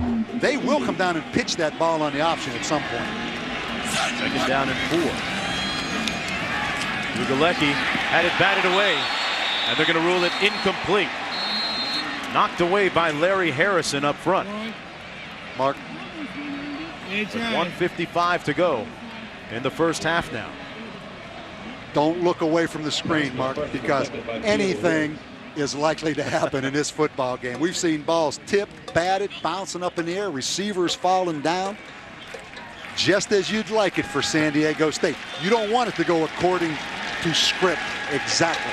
They need some chaos in this game to win, and they're getting it. Working for them. 3rd down and 4. And here comes Michigan on a safety blitz. 5 receiver formation. Dugalecki completes it to Webb, and Webb has the 1st down at the 42-yard line. They move the chains with 1:48 to go in the 1st half, trying to put some more points on the board. Mark, and let's say something about Dugalecki. I mean, he is flat foot standing in that pocket, delivering that football. Young guy that transferred from Illinois, originally went there out of high school. You can see his maturity. I mean, you have to be impressed right now with the composure and the plan of San Diego State.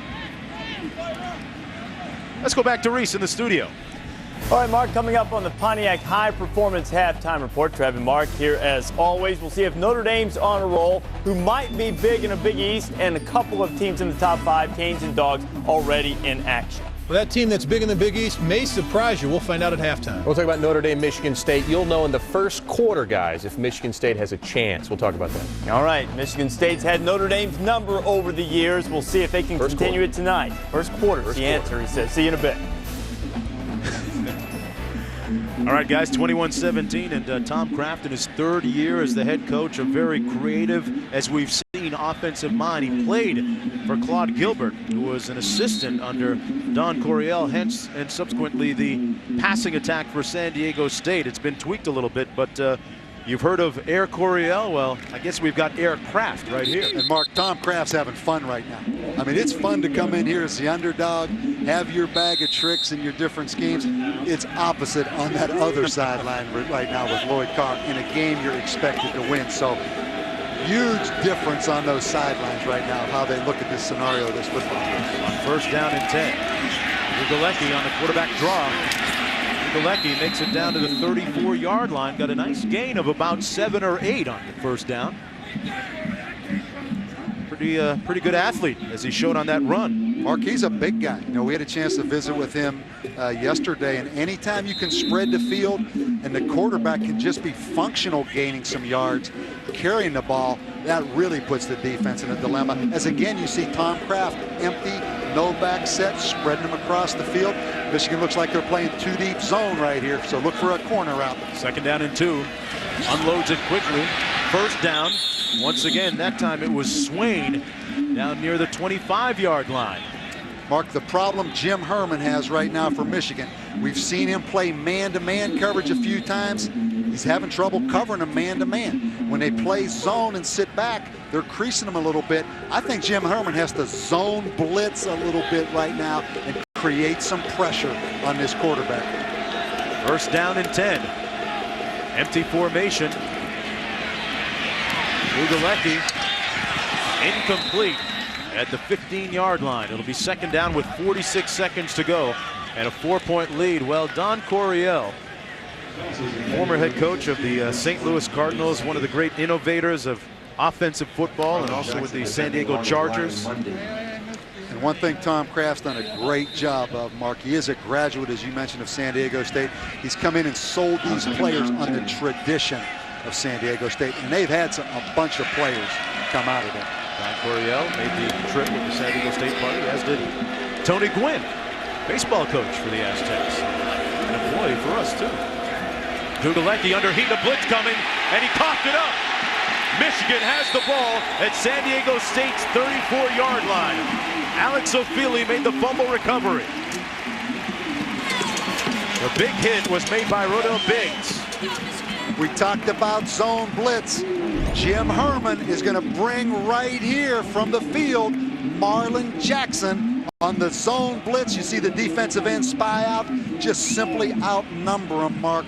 4 from the wide side of the field. I think an excellent call right there by Jim Herman, because somewhere in the middle of playing man coverage or zone and dropping a lot of people, the best thing for Jim Herman has been zone blitz. Zone coverage behind it, pressure up front. The State squandering a marvelous opportunity. Henny back in the game, threw an interception on his last pass. This one complete to Preston, who steps out of bounds after gaining the 1st down at the 45-yard line with 32 seconds to go in the 1st half. They have a very good field goal kicker, remember, in Garrett Rivas, who is a perfect 6 for 6 on the season. Mark, they're down. Michigan is to 1 timeout. If you remember early in the game, maybe the first series, Chad Henne burnt one of those timeouts as the 25-second clock clicked down. So they're really short 1 timeout right here. San Diego State having its way passing the football. Henne complete, no doubt about that one to Avant. And you see the arm strength and talent of Chad Henne, Mark. When he lets it go, he has as much velocity on that football as any quarterback right now in college football. He can throw. 1st down and 10 from the 39.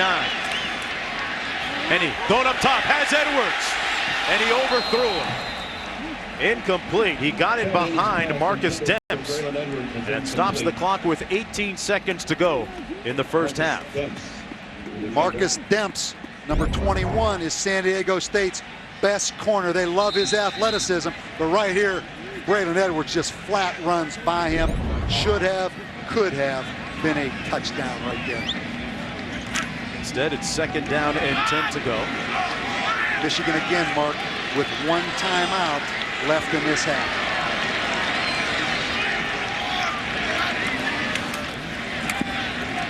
And he has time. He's going to run now. Slides in safely at the 32-yard line and burns Michigan's final timeout. Pretty much right on the fringe of field goal range for Garrett Rivas. And coming up on the halftime show, it's the Pontiac High Performance Halftime Report with Reese, Trev, and Mark. Can the Irish win 2 in a row up the road at Michigan State? Biggest teams in action, and Marshall is in Athens against number 3 Georgia. Mark, this has been a bizarre football game. You think? I mean, San Diego State, it's hard to sit here and say they've played flawless football. the way they've turned the ball over and some of the things that have happened. But obviously the big play capability that they have and the plan that they have, it's tough for Michigan right now. San Diego State has played well enough to scare both coaches, Bob. No question, Mark, and I think that's a great way to say it. And anything can obviously happen in this football game. And it looks to me as if Michigan can get behind San Diego State secondary, particularly Braylon Edwards. Aztecs 0-15 against ranked opponents. Last year had a near miss in Columbus against Ohio State before finally losing 16-13. Rivas, perfect 6 for 6 on the season. And Mark, this is a tough call. I mean, it's 10 seconds left in the half. You have no timeouts. Obviously, you have to throw the football to the outside of the football field and get out of bounds or get a first down. Don't throw it underneath. To Edwards, it's out of bounds, stopping the clock with 5 seconds to go. And you have to kick the field goal right here, Mark. It's going to be a 49-yard field goal, I believe. But Rivas is 5 for 5 on the season. And here he comes to attempt another one. Made one earlier today from 39 yards. Not much of a wind inside the stadium. Might have a slight one at his back. Mark, obviously the 3 points is big right here, but momentum. Momentum for this Michigan crowd and this football team. This would be a huge 49-yard field goal right here.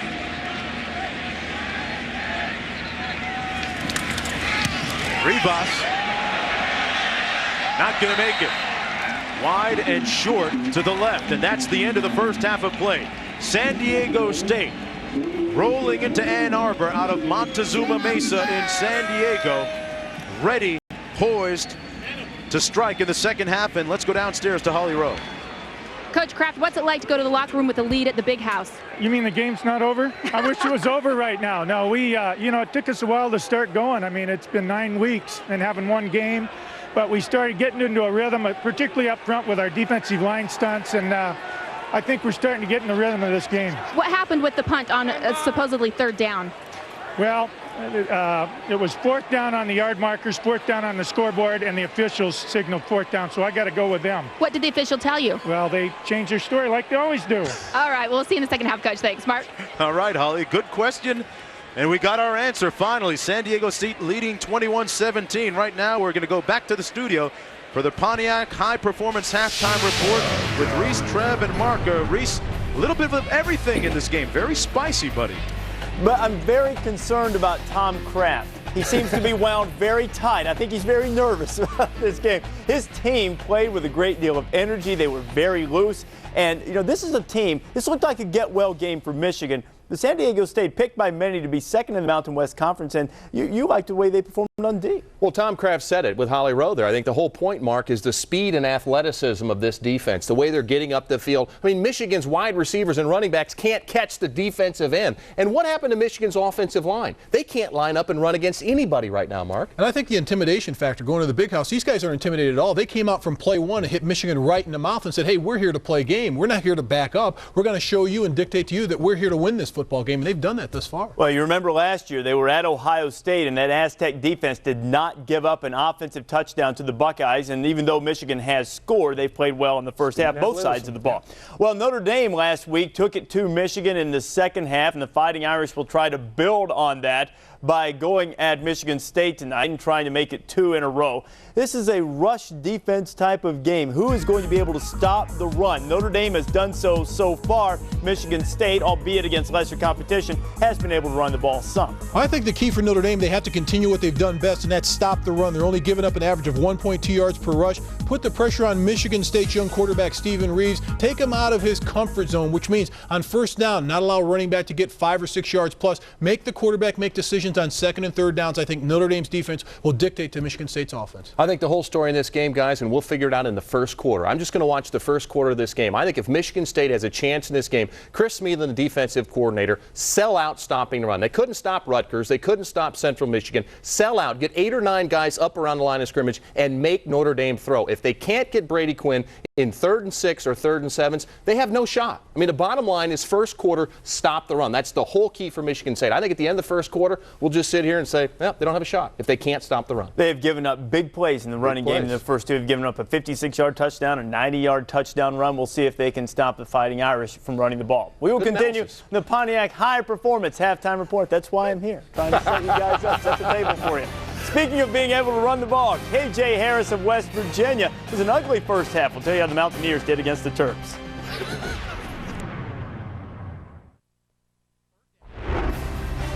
Welcome to the Pontiac High Performance Halftime Report. West Virginia's been like Hester Prynne. They've worn the scarlet letter, the M, for the last 4 years. Hester Prynne. It's literature trip. Maryland and West Virginia. Joel Statham picked off by Adam Jones. Great job here by Adam Jones. You know, this young man continues to make great plays. Fills on run support. Great pick there. K.J. Harris would follow it with a touchdown run up the middle. Pac-Man Jones had a couple of interceptions in the first half. Maryland turned it over 4 times. Now, West Virginia didn't get behind as they had in the last 3 meetings by a combined score of 100-0. But, Mark, you feel pretty good about the Terps. 4 turnovers in the first half. You're only down 4 points. Absolutely. If you go in the locker room at halftime and you've given up the ball 4 times and are only down 4 points, you can tell your team to rally around that we're still in this ball game. We're going to find a way to win this game. That's what Fritsch told his players. Syracuse and Cincinnati. Speaking of interceptions, Denard Jackson picks off one in the end zone against Mark D'Antonio's team. Bearcats miss an opportunity there. Perry Patterson returns to favor. Little tip drill. Doug Monahan has it. Both teams missing opportunities in the red zone, but here's Walter Reyes. It's a nice cut to the outside, just going through tacklers. Walter Reyes with the power lace getting in the end zone. Syracuse up 7-0. Gino Gadula, you saw one of those interceptions. He threw 3 picks in the first half. That's becoming a theme. A lot of turnovers in the first half early this afternoon. Cuse on top of Cincinnati, 10-0. Nebraska and Pittsburgh. Tyler Palko just had a miserable start in the opener, threw for only 49 yards. Worst outing in the Walt Harris era, and here's the interception. Well, Mark loved the play call right here, deep in your own territory. Let's get back in the end zone and throw that ball, Reese. It wound up with a Corey Ross touchdown, put Nebraska up 10-0, but then on the ensuing kickoff. What's the hint if you use the word ensuing? It's going to be a touchdown. It is going the other way. Marcus Furman, the kicker from Nebraska, is not going to reel him in. Touchdown. What are you saying? I'm just saying he's not going to catch him. That's all I'm saying. We're not going to catch Joe Daly either. The passing game has looked very good in the first half. Joe Daly on the keeper outside there. Touchdown Nebraska, rolling early in this one. Nebraska 24-10 at the half. Here's the key number for them. I've mentioned all of the turnovers in the early part of some of these games. Nebraska, which had 11 turnovers in its first 2 games, none in the first half so far. But look at this team now. Pittsburgh struggling in the Big East. West Virginia, albeit against a much better team, does not look good right now. How do you shake out the Big East right now? Well, the team that's played the best thus far, they're undefeated. It's Boston College, without a doubt. The way they played UConn last night, tore up UConn. Here's the team, their next 2 games. They're at Wake Forest. They have Massachusetts at home. Tom O'Brien's done a wonderful job with his football team. They're basically seeded 3rd or 4th in the Big East. Right now, I put them at 1. And that's the worst thing that could happen to the Big East. What if Boston College wins the Big East? You know they're going to the ACC next year, but West Virginia just got to play better. I think sometimes, Maryland's turned the ball over. This is West Virginia's chance to make a statement. Everybody's talked about, well, the Big East isn't strong, got the automatic berth. The Big East needs West Virginia to step up and be that lead team, be a top 10 team, and they're not playing like it right now. The game last night, and I know UConn's still growing, but the Big East had some hopes, and still does. UConn's going to become one of those cornerstone programs, and they didn't play well against Boston College last night. The Michigan Band on the field, perhaps playing a mournful tune. A top 5 team is struggling. We'll tell you about it in a bit.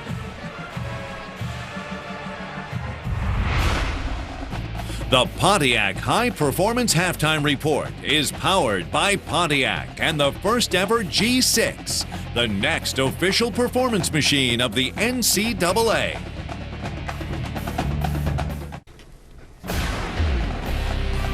I think you've seen this weekend's best performance on the field. Catch College Game Day Final Saturday night to see the Pontiac game-changing performance. We'll run down the biggest plays of the day. Then you'll get the chance to pick each week's winners. College Game Day Final presented by Pontiac all season long, and tonight it will be after the USC-BYU game.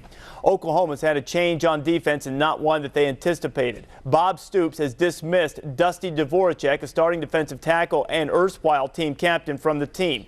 Dvoracek was involved in an incident with a former high school teammate over the weekend that left that young man hospitalized. Police are investigating that incident after Stoops suspended Dvoracek indefinitely earlier on Friday. Some other incidents came to light about Dvoracek and recent encounters he's had, and Stoops made the decision to dismiss his standout tackle from the team. Another team in the top 5 with no such off-the-field issues at the moment. Georgia taking on Marshall. There's the give. Cooper. And you see Michael Cooper, and the herd can't hang with Mr. Cooper as he turns the corner. Georgia's got all those problems at tailback after Danny Ware, the bruised lung against South Carolina. Cooper rising up the depth chart, but Marshall, after giving Ohio State fits last week, doing the same thing to Georgia guys. Well, Stan Hill's had some success in this game. You see the 5 of 6, done a nice job of finding seams within that Georgia zone, Reese. 7-3 will continue to keep an eye on that throughout the afternoon as well. Louisiana Tech boasting the nation's leading rusher in Ryan Moats going against Miami in the Orange Bowl, and the Hurricanes are taking care of business right now. Louisiana Tech and Miami. Yes, I knew it was going to happen soon. 17-0 already. Miami looking for some groove, and Devin Hester, who's just taken over the punt return duties, anything to get him on the field in his speed, and he takes it to the house for the Hurricanes. Moats, who had 257 yards in each of his first 2 games, performing pretty well. It hasn't been enough to get them in the end zone, but they carry 64 yards. That's strong. Yeah, very solid numbers. He'll go over 100 yards today if they give him the ball enough, but down by 24 points, he may not get that many attempts. 24-0. They're still very early in the second quarter of that game. Braylon Edwards got Michigan off to a good start offensively with this touchdown catch, but the Aztecs taking the lead at the break.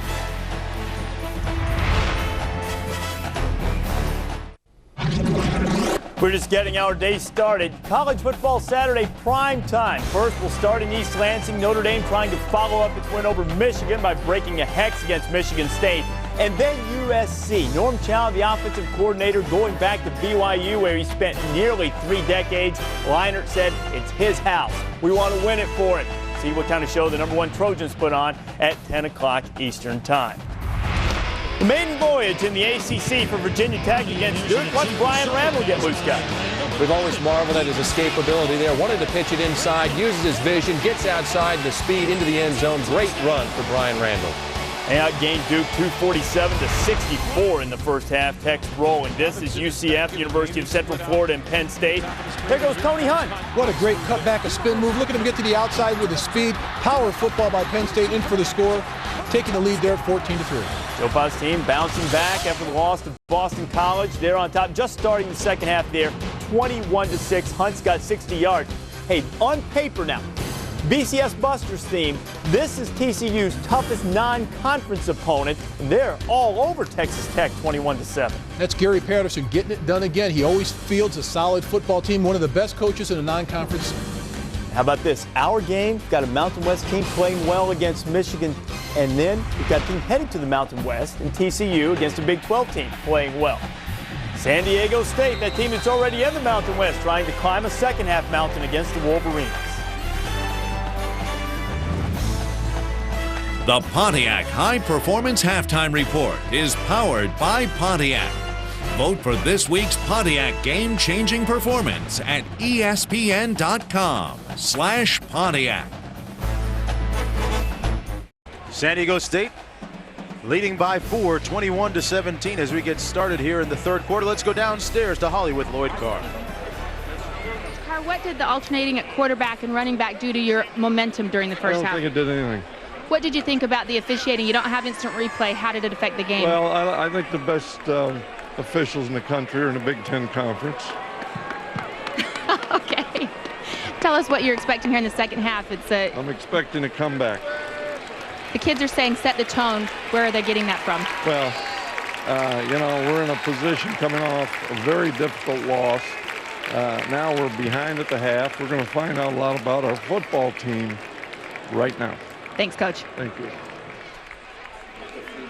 A very terse yet determined Lloyd Carr, head coach of Michigan, his team on the ropes right now a little bit, trailing by 4 as we get started here in the third quarter of play. Michigan will receive here to start the third quarter, but a bit of a momentum swing about midway through the second quarter to give San Diego State the lead in this ball game. Steve Breaston back deep to receive the kick for Michigan.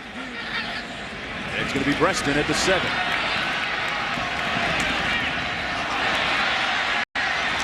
Breaston tackled out at the 21-yard line. First meeting ever between San Diego State and Michigan, Bob. There were some questions. There were no questions coming in about Henne, but we saw Henne in the first half get benched for a few series. Well, Mark, I agree. What I want to talk about is just the contrast for everyone at home that watched Tom Kraft be interviewed at the end of the first half compared to Lloyd Carr at the beginning of the second half. It shows you the huge difference between coaching at Michigan with the high expectations last week and this week, always at Michigan, compared to being at San Diego State where you're the underdog.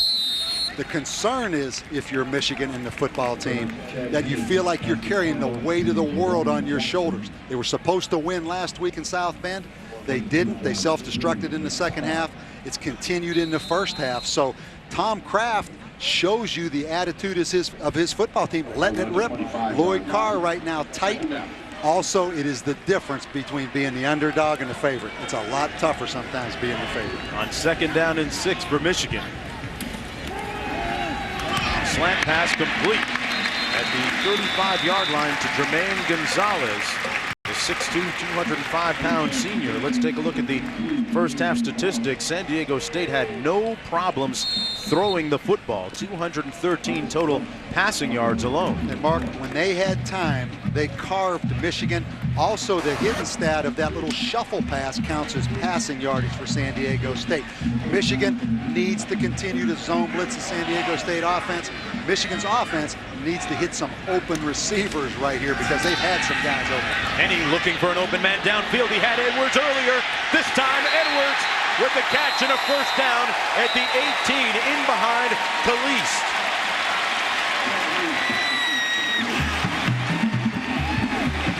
And Mark, that has been all day. San Diego State, a 3-deep team, but basically it just turns into man-to-man coverage. Again, we see Caliste right here. Don't look back. He's gaining on you. Look at the receiver and then look back. So poor technique again by Caliste. You're not going to have a chance against a talented receiver like Braylon Edwards. Edwards with 117 yards receiving already. This is the freshman Michael Hart powering his way down to the 14-yard line, and Edwards wearing that number 1, which means so much at Michigan.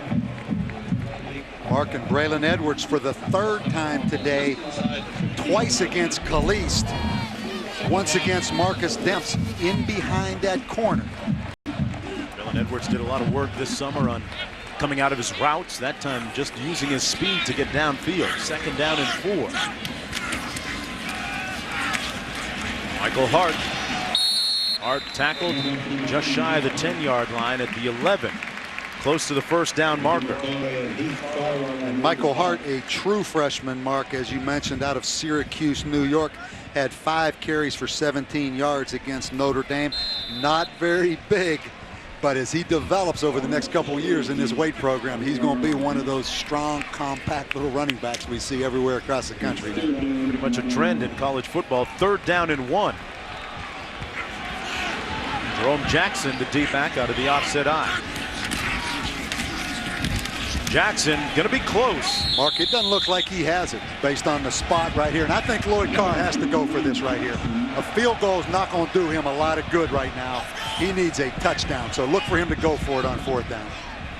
Running behind that offensive line, Stenovich, Boss, Beal, Lentz, and Long. It's going to be 4th down and short. Mark, he has to go for it.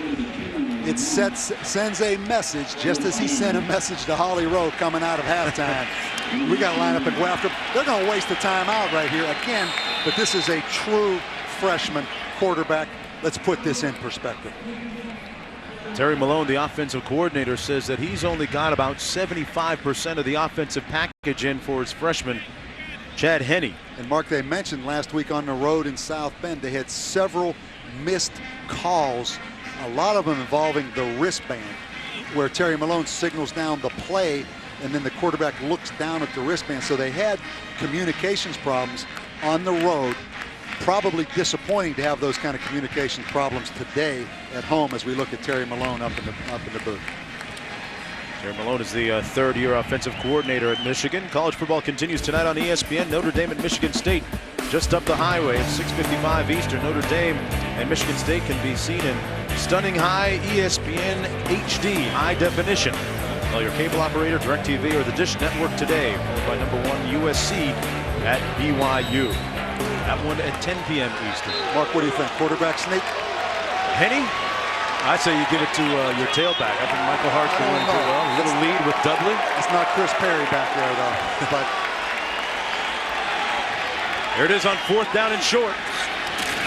Quarterback sneak it is, and Henny, a pretty good athlete in high school, gets the first down for the Wolverines. It'll be 1st and goal. And Bob, that underscores his athletic talents. Was an 11.1 100-meter sprinter in high school, threw the javelin almost 200 yards. Do some things. And I think an excellent call, Mark, as you mentioned. Just take advantage of his athletic ability, his size and strength. Big first down for Michigan. 1st and goal. Michigan's opening drive of the second half. 2 tight end formation. They run it. Michael Hart. That may be 2 yards running over that left side, including number 67, Matt Lenz. Big, strong offensive lineman. Hart a little bit slow to get up. And there's Lenz, Bob. Interesting story when it comes to his training technique. You know, he has his father get in a quarter-ton of pickup truck, put it in neutral, and Lenz actually pushes it for training purposes. And he has his dad step on the brakes once in a while to get a little more resistance out of it. That's real resistance training. That's pretty strong. Problem is that pickup's not a moving target. Some of these linebackers are dodging and ducking, and they're moving targets. 2nd down and goal. Bond in motion. Blitz coming off the edge. Into the end zone. Braylon Edwards fell down looking for a call. Won't get one. Coverage that time by Marcus Demps. It'll be 3rd and goal. We're going to get Edwards isolated right here. San Diego State with the safety blitz. Mark, I think it's incidental contact right there. Yeah. I think a good no call, honestly. They tripped over each other. 3rd down and goal. This is the 10th play of the Wolverine drive.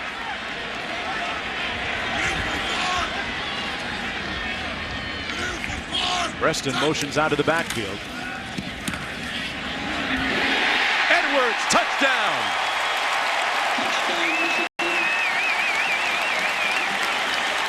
And the Wolverines retake the lead.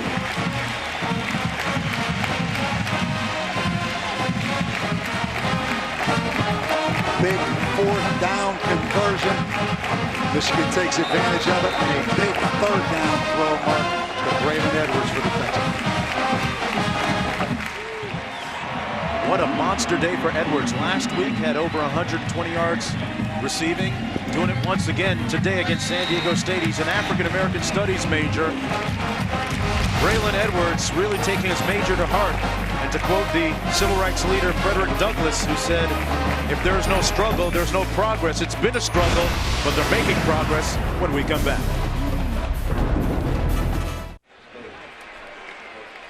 Michigan leading 24-21 on the touchdown catch by Braylon Edwards. There's a look at the scoring drive, 79 yards, eclipsing 4:25 on the clock. Their first possession of the second half. Big difference between a season ago now with Braylon Edwards. Last year this time, Lloyd Card said that he and Braylon weren't on the same page. They certainly are now. This is Webb on the kickoff return, and Webb is brought down right at the 20-yard line. Michigan's defense going to take to the field right now, Bob. And Jim Herman said, little trickery with the blitz sometimes works in football 101. Well, Mark, San Diego State with 243 yards offense. Michigan had a hard time playing man. When they dropped a lot of people in zone, San Diego State picked them apart. The zone blitz was the best answer for Jim Herman in the Michigan defense. They outnumber you from the field. Here we're going to see Marlon Jackson coming from the wide side of the field. They blitz the inside linebacker, and they play 3 deep coverage in behind it. So it's zone, but you're getting the pressure with the 4 rushers from the field. That was the best defense Michigan had in the first half. Nothing doing on first down. Michael Franklin stopped up. It's our first trip to the lab on Football 101 this year. I knew you wanted to go with me, Mark. Oh, I had to. But getting back to Michigan's offense, San Diego State's defense really struggling covering the deep ball, particularly to Braylon Edwards. Jim Herman, a slimmed down version of the defensive coordinator, Jim Herman. 30 pounds lighter. And we also need to see if he has an answer for that shuffle pass that San Diego State ran so well in the first half. Ugalecki sacked back at the 11-yard line. Number 42, Lawrence Reed, and Paul Massey doing the honors. Reed, arguably the best tackler on the defensive unit. Mark, they blitzed them. Again, you're going to see that linebacker blitz from the field, the zone blitz. Pat Massey gets the benefit out of the outnumbering of the San Diego State offense. Big sack. So you're going to see a pretty steady diet of zone blitz. Right here, it looks like on 3rd and long, they're just going to rush 3 and play maximum coverage, though. 3rd and 18 for Ugalecki. Webb complete. Short of the first down, though, at the 23-yard line. It'll be 4th down on San Diego State's first possession of the second half. Webb with a gain, but not nearly enough. And for one of the few times this afternoon, an appreciative round of applause from the over 100,000 here in Ann Arbor. And one of the most explosive punt returners in the country, Steve Breston, back deep. San Diego State's been line driving these punts a little bit, Mark. Wow, he didn't line drive that one. Oh, high spiral, driving Breston back to the 32 where he fumbles it. But that can be a blessing sometimes. Steve Breston all the way out to the 41-yard line. An 11-yard return after the fumbled punt, but there's a flag down on the play.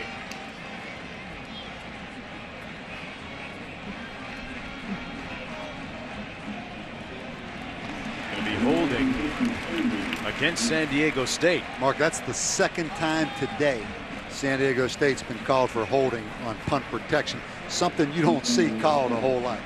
They've had the lion's share of the penalties today. One of the big stories today for the Wolverines, the productivity of Braylon Edwards. Already with 2 touchdown catches, over 120 yards receiving. And I think on the kicking team, that's a 10-yard penalty from the previous spot. It remains 4th down. They're going to do it all over again. Mark, I think that's a good decision. And I know what Lloyd Carr was thinking. He's thinking of all the good things that can happen with Steve Breston, particularly with this punt team of San Diego State, a little bit tired from having run down the field. But he's also thinking Steve Breston just fumbled that last one. I really want the football. But I agree that he did the right thing. Make this young freshman punter punt the ball again. Also a freshman snapper for San Diego State. And you have a great returner in Breston. So go with the odds right here. It favors Michigan. 4th down and 17. Not a great punt, but he gets a nice roll. Breston feels it at the 40. Breston on the move. Steve Breston on his feet. Breston needs 1 block and caught from behind at the 24-yard line. A touchdown saving tackle that time by Farwell. So a good decision by Lloyd Carr to make San Diego State kick it over again. Big plays. First series of the second half, Braylon Edwards, one of your stars. Big catch, and now Steve Breston takes advantage of San Diego State's coverage. And I want to, this is a great effort right here by Farwell.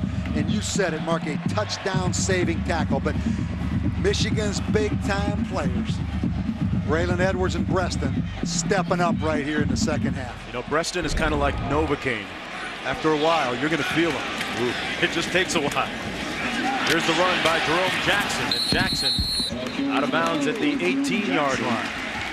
All this set up by the nice punt return by Steve Breston. A couple of years ago, he did his work on the practice fields, was redshirting. But often at times you would see the starters look over and hear the oohs and the ahs from the practice field. It would be Breston making another spectacular play. Mark, he had a fractured foot in the spring, so he missed spring. He missed a lot of practice time during fall camp. Michigan's coaches are ready for Breston to explode right now. He's finally healthy. 2nd down and 5. Jackson again between the tackles. Not much happening there. Falling forward to the 16. Larson making the stop. Get about 5 yards to go for the 1st down. And Mark, right here, obviously in a 3-point game, it's key that San Diego State holds Michigan to a field goal and only makes it a 6-point game. You get the feeling if they fall behind by 10 right here, could be difficult, even though they're an explosive offensive team. So this is the play of the game early in this football game right here, this 3rd down. Look for Braylon Edwards right here. They're really having a difficult time covering him. They're moving him around. He's in the slot and now in motion to the top of your screen. And he looks at his favorite target, lunging forward for the 1st down at the 10-yard line. Police couldn't get to him in time. Edwards with another key grab, and now going over 130 yards receiving for the game. Mark, 1 point about Braylon Edwards. Talking to Michigan's coaches, to be a great NFL receiver, he has to catch the football with his hands and catch it consistently. And I think on these last 2 catches, he's really shown a lot of hand strength. And he just snatched that ball out of the air right there. Sets up a 1st down and goal. Henny on the bootleg into the end zone. Almost intercepted. Broken up by Marcus Demps. A freshman is a freshman. And Henny is fortunate right there to have that one back. It's 1st down. Obviously, he's outside the tackle box. Much better decision if he'd have thrown that ball in the stands, Mark, because as you see right here, he gets immediate pressure. He just simply throws that football up. Not a good decision, but he got away with one right there. 2nd down and goal as a result.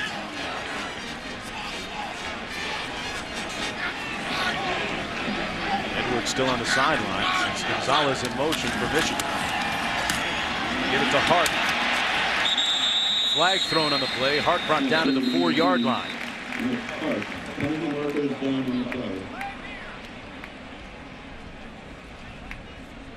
That should be a holding penalty, Mark. It's going to come back. That one against the Wolverines.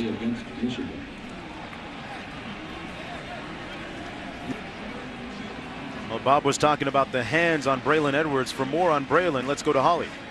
Well, guys, offensive coordinator for Michigan told his receivers this week to look at the Green Bay Packer receivers. Brett Favre is known for how hard he throws the ball, and he brought it to his receivers' attention that those guys hang on to the ball no matter what.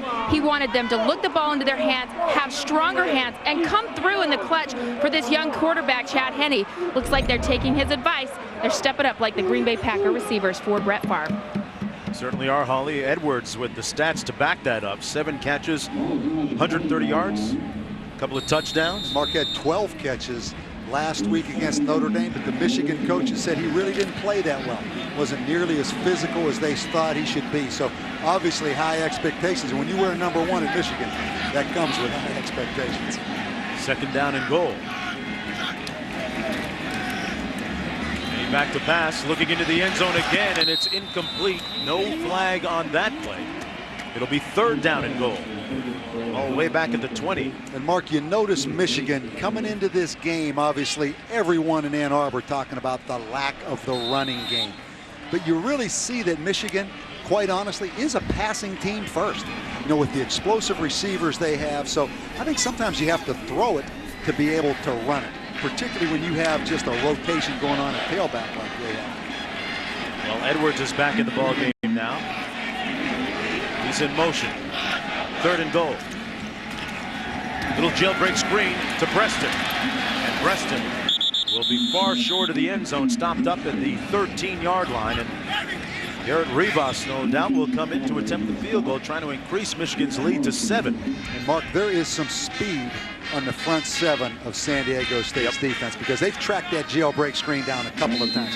I think San Diego State's problem right now, obviously, is covering particularly the deep throw and some of the play coverage-wise in the secondary. But a huge stop right there for San Diego State, aided by the penalty.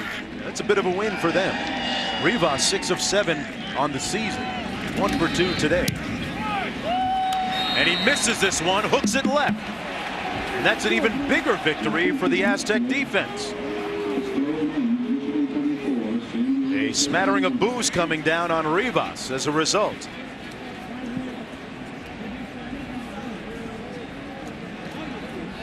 It'll be San Diego State ball when they come back on the field.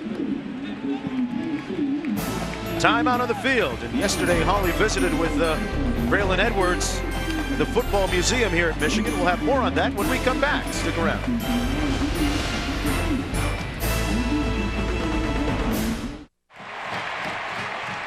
San Diego State with the ball, first down and 10. Michigan leading by 3 with 5:36 to go here in the third quarter of play. Exciting times in San Diego for the Aztecs. They had a record-setting crowd for their season opener against Idaho State, over 56,000 there, and this is a program certainly on the rise under head coach Tom Kraft in his 3rd season. First down and 10 from their own 20.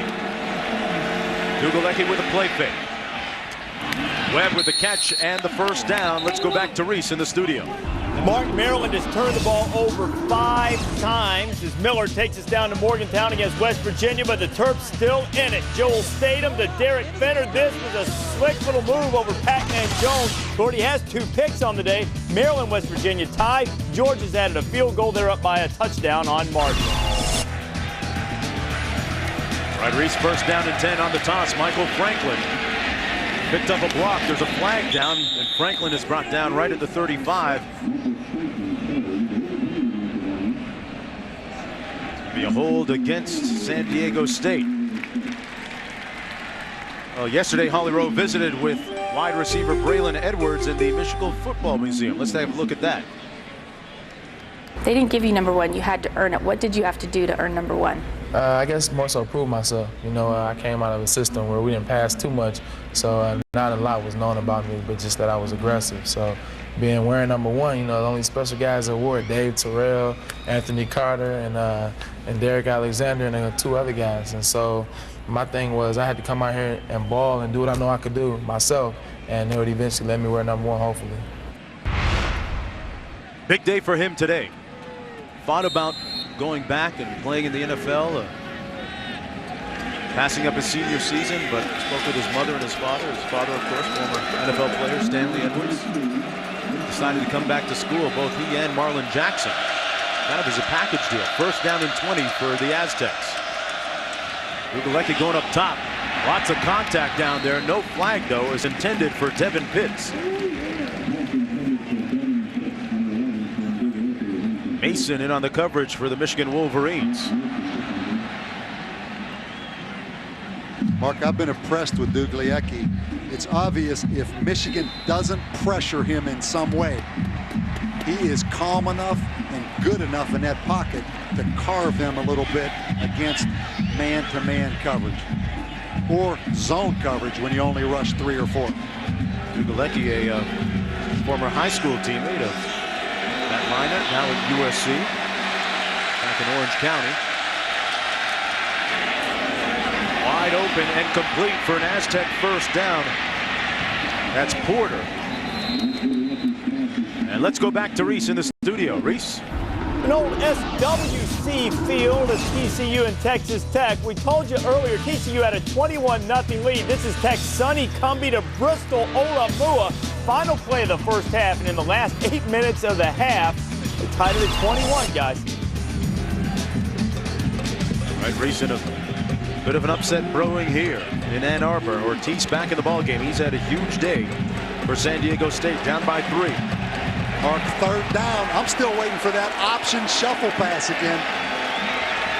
Inside handoff. Short of the first down. Bourne is stopped. It'll be 4th down and about 3 to go. Really a surprising call right there, I think. by Tom Kraft, Mark, on third down in a legitimate 3.5 yards. Tough time running that zone play, particularly with the bag of tricks they have in that arsenal. So I bet Tom Kraft wishes he had that one back on third down and 3. And into punt is Henschel. McClintock made the nice tackle that time for Michigan.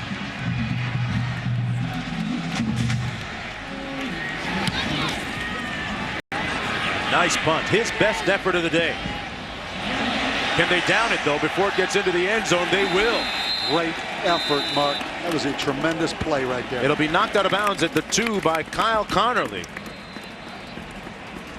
who earlier today had a miscue on special teams. This time he makes up for it.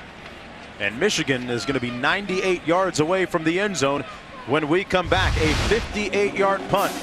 And Connerly putting a little bit of hustle behind his muscle. Back with more when we come back.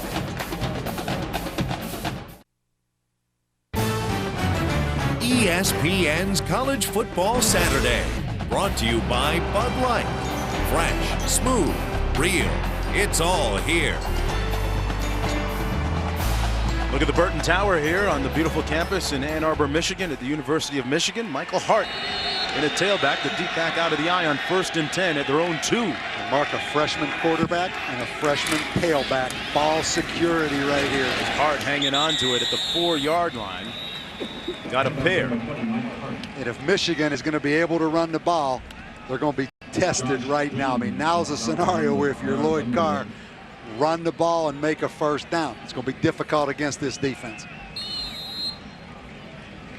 Michigan running the ball much better today, averaging a little over 4 yards per pop on the ground in this one as compared to the season. Today, though, they're running for a total of 117 yards. 2nd down and 7. And he hands it off to Hart, stopped up right at the 1-yard line. Wow, a charge led by Matt McCoy, who led the conference, the Mountain West Conference, in tackles with 125 a season ago. Let's go back to Reese. Mark, Miami taking on Louisiana Tech, and the Hurricanes are clicking. This in the 2nd quarter, already up 24-0. Brock Berlin finding Darnell Jenkins, who scored his way into the end zone. Ryan Moats, the nation's leading rusher, did have 66 yards in the first half, but Miami's got 34 points. 3rd down and 10. Henny, the freshman quarterback, backed up. Safely hands it off to his freshman tailback, who lunges for the first down at the 12-yard line, close to the marker. Not sure if he got a good spot. It's going to be very close. He lunged for the first down marker. Not sure whether he got there or not. Well, Mark, this crowd doesn't think he got there because they're booing. I guess they're just booing about the spot, but right here they run the power play. Boss leading through. Michael Hart breaks it outside, and a missed tackle right there. That looks like a first down. But a missed tackle by Josh Dean right there really gave Michigan the opportunity for field position. And with Braylon Edwards coming into this football game right now, Mark, he's been out the last 3 plays, all run. Don't be surprised if Michigan launches one. Let's look right here and see if he stepped out. Ooh, right there. No replay official today. That foot is out of bounds right there, Tom Kraft. You should have wanted replay. 1st down and 10. Hart again on the carry. Stopped up at the 14-yard line with 2:04 to go now in the 3rd quarter. Chad Henne back in at quarterback in the first half. Mark, this is a huge call or lack of call right here. Obviously right there, that left foot is out of bounds, and that would have been 4th down. He stepped out of bounds at the 11-yard line right there. That is a huge missed call. I want to reiterate that Tom Kraft did not want instant replay for this game. 2nd down and 8. Here's Edwards. Isolated, but a nice tackle, a sure tackle by Marcus Demp, the younger brother of Will Demps with the NFL's Baltimore Ravens. Mark, they flat say that Marcus Demps is the best athlete in their secondary. And right here, that's the toughest thing in football. The toughest thing tackling in the open field. Lonely, huh? Darn right. There's a lot of real estate out there you're responsible for. Again, it sets up a 3rd and 7. The freshman quarterback in the game, and they have gone to Braylon Edwards on the curl route just about every 3rd down and medium. They're really moving him around. Here's Henne under heat. Brought down and sacked at the 14-yard line, so it'll be 4th down. Applewhite making the stop on the play. Mark, and again, this San Diego State defense, I'm jumping on the bandwagon. They call them the dark side. They're giving out T-shirts. I've always been a believer it takes more than 1 year of good defense to make a tradition, but you got to give them credit. Right here, Braylon Edwards, no question, they're bracketing him inside and outside, but excellent pressure on the quarterback. Finley into punt. Kicking game has been much better for the Wolverines today as opposed to last week. A low line drive punt. Connerly back at the 44. Connerly with a nice return out to the 43 of Michigan with 9 seconds to go in the 3rd quarter. And Mark, go back to that great play of San Diego State downing that football on the 1-yard line on special teams. By Connerly. By Connerly. Huge swing and field position right here. Well, tomorrow night, the Miami Dolphins defense led by Jason Taylor and Zach Thomas will look to stop the improved Cincinnati offense led by Carson Palmer. Dolphins Bengals can be seen in stunningly high ESPN HD. Coverage begins 7:30 Eastern with NFL Primetime presented by Miller Lite. Jason Taylor is actually Zach Thomas's brother-in-law. You're from Miami. Where's Ricky Williams right now? Australia. Tibet, I think. Up top. Incomplete, intended for Devin Pitts. With 4 seconds to go in the period. Marcus Curry on the coverage. Curry's having a great year in the secondary for Michigan. He's got 3 picks already. Meanwhile, Dugalecki is slowly getting up off the turf. He took a good lick from Lawrence Reed, number 42, the linebacker, Mark. Again, San Diego State rolling to protect against the blitz. Actually, the shot came from the backside from big Gabe Watson, all 330 pounds after Lawrence Reed had held him up. Play clock winding down. They're going to have to use a timeout with 4 seconds to go now in the period. And go back to Dugalecki being a little bit rattled, Mark, after that sack. You can see he's trying to shake it off. That was a factor right there in that 25-second clock. He's a tough guy. He's the son of a military man. Born in Harrisburg, Pennsylvania. The family moved westward to San Diego, and that's where he grew up.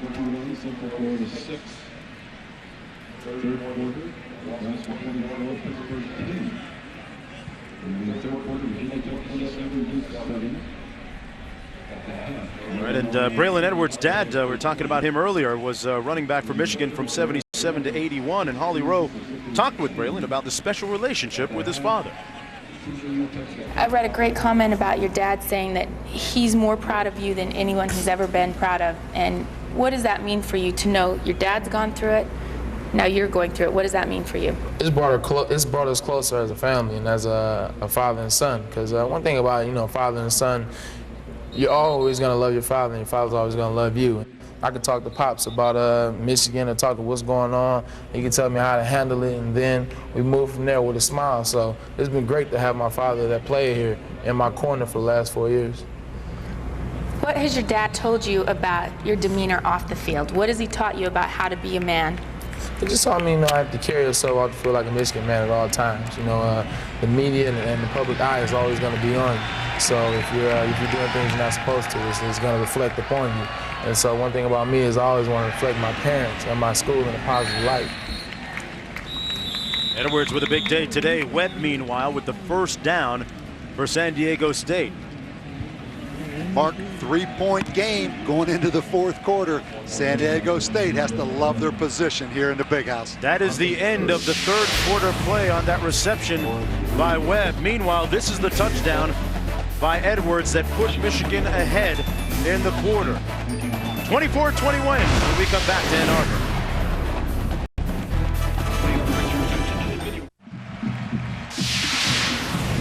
Big Blue Band playing Respect by Aretha Franklin, and that's what San Diego State is earning so far as we come back for the beginning of the fourth quarter. And don't forget, great day in this area. Michigan State taking on Notre Dame at 6:55 Eastern time.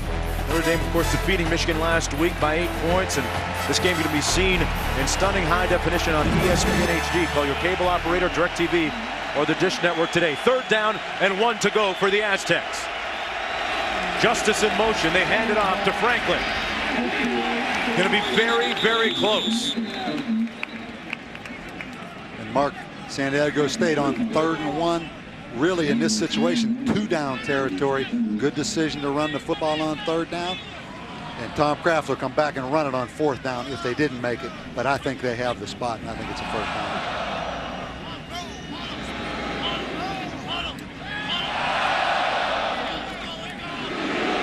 Michael Franklin that time bottled up. They're going to give him the 1st down. The Aztecs keep the drive alive at the 33-yard line of Michigan. A steady diet of Michael Franklin on the ground today, although it hasn't been all as productive as he usually is, just 33 yards. Well, this is a good little football player right here, Michael Franklin. Came into the season as the backup, but because of an injury to Lionel Hamilton as the starter. Here he is getting to the edge. Franklin tried to cut it up, ran into one of his own men, one of his receivers blocking for him at the 30. McClintock made the stop, but back to Franklin. We talked about his relationship with Marshall Falk. The two of them met at a park, actually, where Falk was at, donating some time and money. Franklin met Leroy Glover at the Superdome as well, actually snuck into Glover's luxury box in his suite and told him he was going to San Diego State as a high school senior, and made a little chatter with the NFL. And he seems to get around, huh? Well, it's amazing what one guy like a Marshall Falk can do for your program, not only on the field, but Mark, in recruiting. That's the bottom line why some of these kids have gone there, because of Marshall Falk. Franklin stopped up at the 29. Big hit by Shazer, and let's go back to a big hitter in the studio. That would be you, Reese. All right, Mark, we'll check in on Cincinnati and Syracuse. Bearcats just scored to get it to a 10-7 game in the 4th. Second play of the next drive. Harry Patterson. Oh, that looks like a little wheel around for Damian Rhodes out of the backfield. Syracuse added a safety after the touchdown. It's 19-7. And despite 5 turnovers, Nick Novak has just kicked a field goal, and the Terps on top of the Mountaineers again, 13-10 4. Back here, another important 3rd down. 6 to go. Dugalecki incomplete, and it's knocked away nicely by Leon Hall, the nickelback. Intended for Jeff Webb.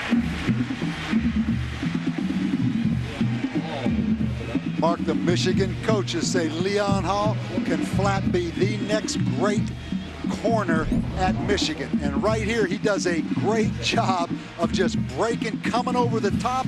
The best thing he did, Mark, didn't wrap that left arm around that back and get called for pass interference, as you see so many times. San Diego State's Garrett Palmer into attempt a field goal. This one coming from about 47 yards out. You have to watch getting it blocked right here, Mark, with Michigan coming right up the middle. For the tie, low snap. Palmer hooks it way left. That one wasn't even close. Could have tied the game at 24. Instead, it'll be Michigan ball. Mark, Larry Harrison is going to get great penetration right there. I mean, he's coming clean. And that was just badly hooked, due in part to that pressure. We'll be back with more right after this.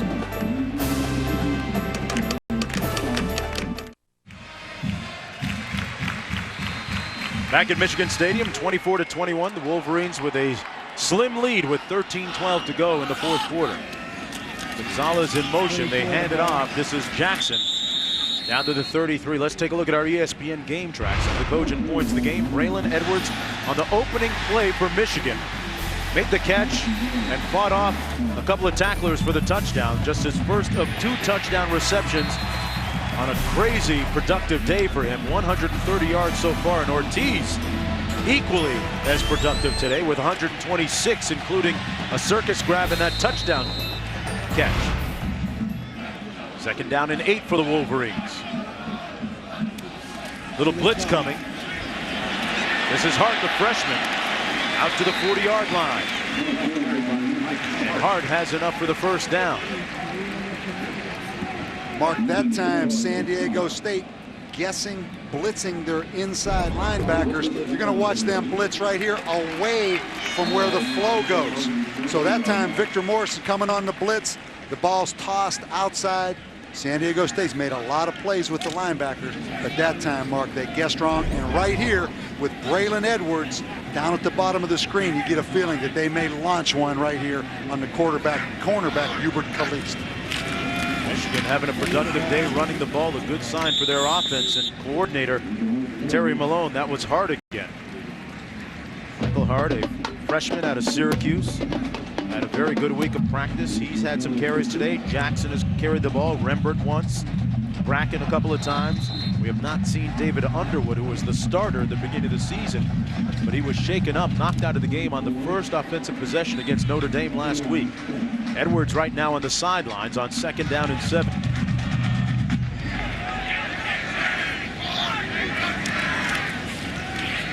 Henny to pass. Is it picked off? Yes, it is. San Diego State got the interception off of the hands of Massaquoi. Josh Dean made the pick. Wow. Tim Massaquoi, a converted wide receiver a couple of years ago, Mark, on the little option route, just sits down. Chad Henne zings the football in there, and the ball bounces out of his hands right here. Ball thrown behind him a little bit, and what a great interception by Josh Dean. Dean, a 3-year starter, son of former Washington Redskins Vernon Dean. And San Diego State right back at it. Great field position at the 48-yard line. Dugalecki out of the shotgun. Complete to Webb at the 45, and with more on the San Diego State defense, let's go downstairs to Holly. Hey guys, San Diego State's defense is known for flying around, and last year at practice, one of the assistants noticed it and started calling this defense the dark side. Well, they are back for a second year as the dark side episode 2. They went from 95th in the country in total defense 2 years ago to 8th in total defense last year. They love to fly around, lay that dark side on some opponents, and they said this year they're still going with the hype and the expectations, but they've got to make a new reputation for themselves on the field. All right, Holly, and this is Franklin falling forward over the 45 to the 44. Let's go back to Reese.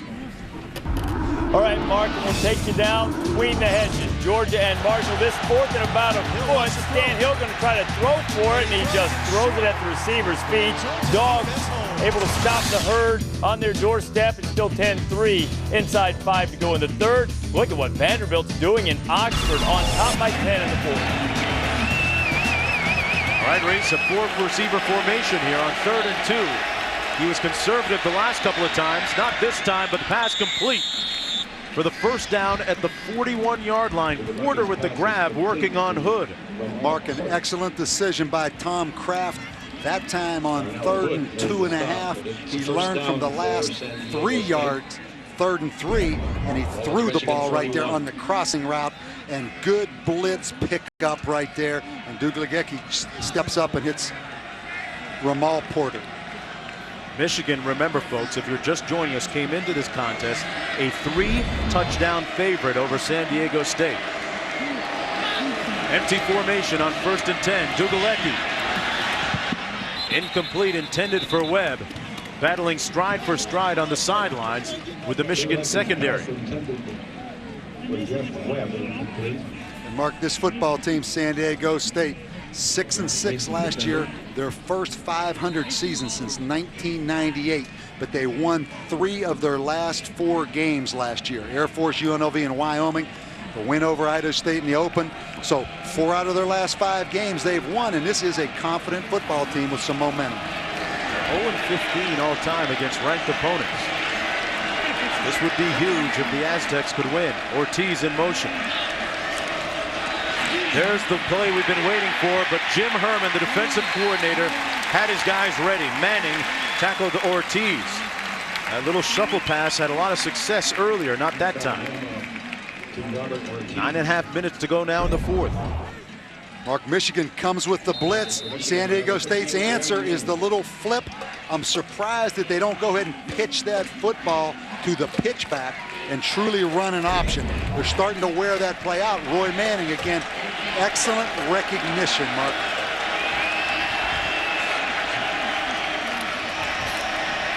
Dugalecki up top.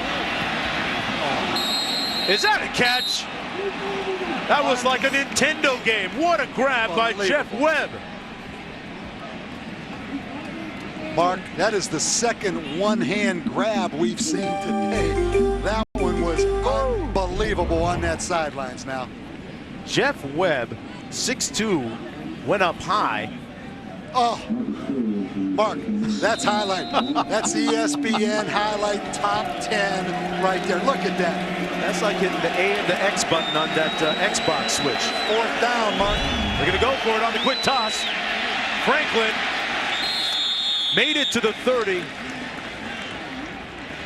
And it's going to be close. And give San Diego State credit. Go back to Jeff Webb on that reception. I don't think you're going to see a better one all year in college football, Mark. It's a first down on the run by Franklin. First down. Mark, look at this athleticism right here. They got some players. That is a big-time catch. An important grab to keep the drive alive. And Mark, look at this formation with 4 wide receivers down here in a cluster at the bottom of the field. Run the jailbreak screen. Got about 4 yards out of it. Devin Pitts made the grab. We saw that formation once before, and they had some illegal procedure called on it. Not the case this time. 8:15 to go in the 4th quarter. Michigan's defense now having to firmly plant its feet and stop this thing. We're here at Ann Arbor, Michigan Stadium. Number 17 Michigan leading by a tenuous field goal, 24-21, with 8 minutes to go. I'm Mark Jones along with Bob Davey and Holly Rowe. A game that has had a lot of spice in it. A lot of different things have happened. Tremendous change in ebb and flow. Dugalecki pass. Complete down to the 25-yard line. But about 5 yards short of the first down to Webb. Mark, and again, I think Tom Kraft with an excellent game plan. You see him again taking Dugalecki and moving him, sprinting him, keeping him away from that pressure. So a lot of different things to defend. This is a heck of a game plan right here. Well, they passed it to convert on 3rd down last time and did so successfully.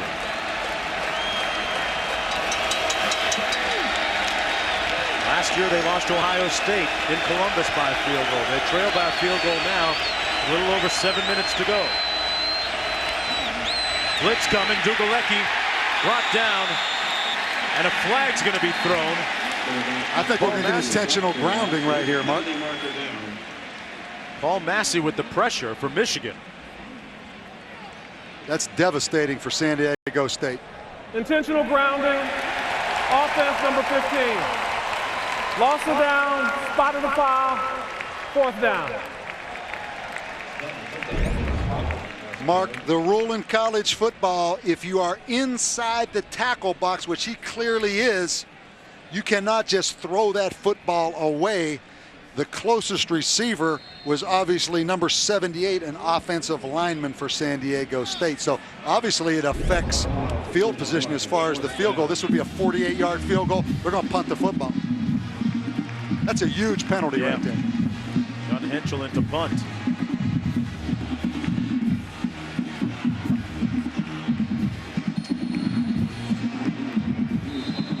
Tom Kraft wants timeout, I believe, to talk about this. This is a tough decision right here at the 31-yard line for San Diego State, Mark. They're in the part of the field, Bob, where it wouldn't be not conceivable anyway to fake it. Well, Mark, I just think on 4th and 11, you better have a heck of a punt fake. You know, so you're almost in that situation of either going for it or punting. That's a crafty guy on the sidelines. Back with more after this.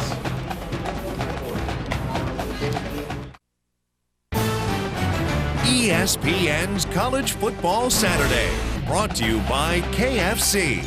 Next time you're in Chicken Capital USA, grab a Twister. And Dodge. You can take life as it comes, or you can grab life by the horns. Dodge.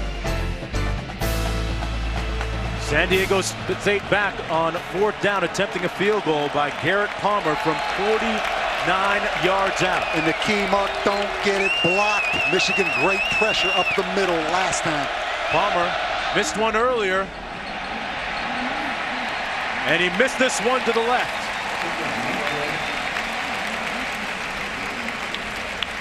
Mark, I think a good decision, though, by Tom Kraft, don't you?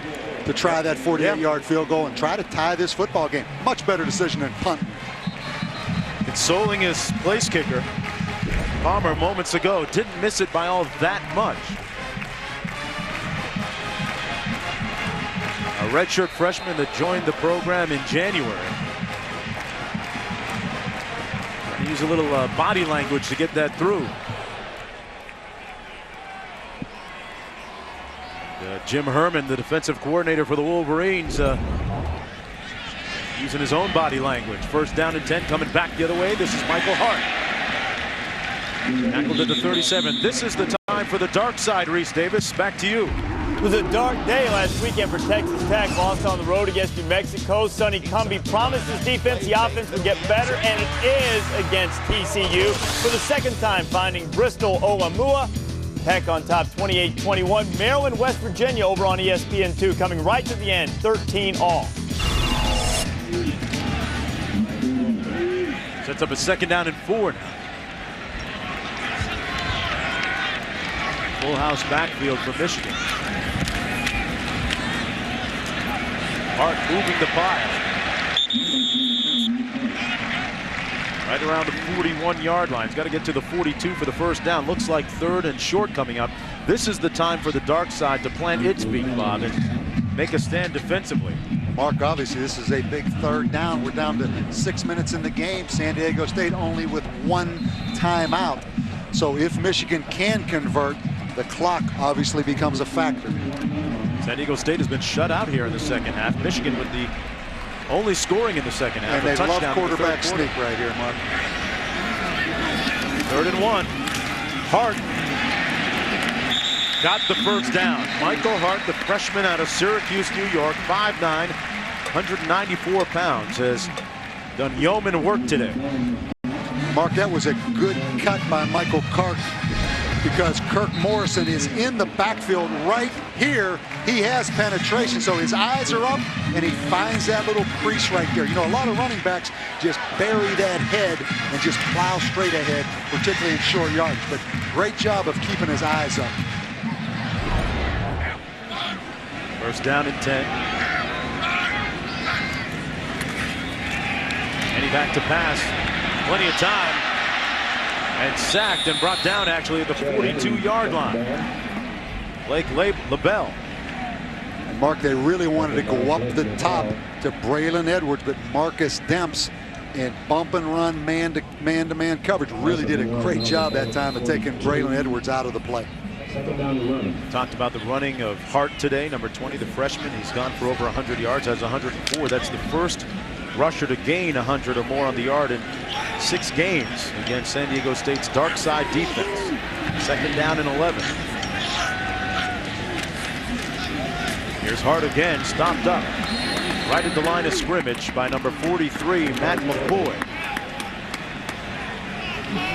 Mark, big play coming up. San Diego State with the strong safety blitz from the field, and Matt McCoy, excuse me, the linebacker, coming off the corner right there. Excellent penetration again. You're going to see him at the top right here, basically unblocked. You see the safety Josh Dean coming on the blitz as well. Sets up a 3rd and 10. Michigan always has been an excellent screen team, Mark. But Edwards, he's in the slot to the right of Henne. Pressure coming by the defense, and they get to Henne, sacked. Back at the 33-yard line, a huge play by the Aztecs' dark side defense. Number 46, LaBelle, in on the sack that time on Henne, and Michigan will have to punt. So they'll get one more opportunity, San Diego State will, on offense. Mark, and Blake Lobble, number 46, he's 6'3", probably about 245 pounds, an undersized defensive lineman, but uses his quickness. Once again, give San Diego State credit, Mark. That was an excellent stop right there. Franklin. And Franklin got his world rocked at the 32-yard line. Big hit that time by the special teams and Dave Harris, number 45 for the Wolverines. 3:09 to go. Michigan leading by a field goal. Michael Franklin will try and do his part on offense when we come back. Can they put it in the end zone or get points to tie it up? Big drive coming up for San Diego State with 3:09 to go. And don't forget, later on ESPN, Notre Dame against Michigan State. They beat Michigan last week and they go 2-0 against Michigan. Hey, Bob, you were nice enough to drive me from the hotel to the stadium this morning. You want to drive me up the highway we go watch this one? Huh? Well, you have a big WNBA game tomorrow, right? True. Yeah. But you can still drive me up there. We can still watch it. I'm dodging that question right now because I'm not going to make that trip this year. I've been up there enough times. That's at 6:55. Great day of football on ESPN. 1st and 10. Dugalecki. Incomplete and a flag down. Marcus Curry is going to be whistled here, it looks like, for the pass interference on Jeff Webb. Mark, they're going to call pass interference on Marcus Curry. That's one of the toughest things as a defensive back on an underthrown ball where the receiver's trying to come back to the ball and you shield him and impede pass him. Interference, defense, number 30. 15 yards from the previous spot with an automatic first down. Just straight man-to-man up there, and you're going to watch Curry on Webb. And right here, the ball's underthrown, and it's obviously he got tangled up and impeded his progress right there. But that's really a difficult play right there for Curry. Got to keep a close eye on Webb. 11 catches for 107 yards today receiving for him. And Webb, originally from this part of the country, from nearby Pontiac, Michigan. A lot of friends and family members watching today in attendance. 1st down and 10. Dugalecki out of the shotgun. Threw it behind his receiver, Robert Ortiz. He was wide open after making a circus grab earlier today. You'd think he could catch that one, but not this time. And Mark, they catch Michigan in 2 deep right here, and Robert Ortiz is going to go right up that seam. And you mentioned that he is wide open. I believe he's right here. He's just going to go right up that seam against 2 deep coverage, and that should have been a big completion right there for San Diego State. Right here, you see him come open in the seam. Michigan caught a break right there. 2nd and 10 out of the shotgun again. Dugalecki. Incomplete. Chaser broke it up again. He was looking at Ortiz. Dugalecki was. It'll be 3rd down and 10.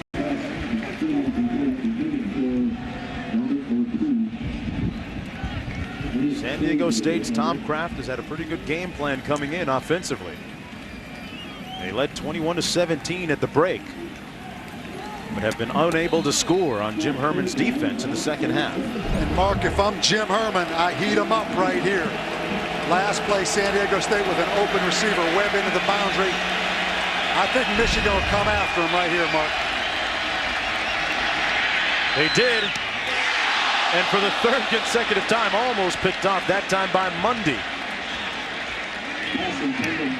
They brought the blitz again. And Mark, it goes back to San Diego State's defense again now.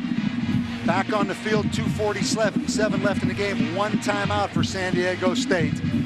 Obviously, clock in Michigan's advantage right here with San Diego State. Only 1 timeout left. Henschel punting.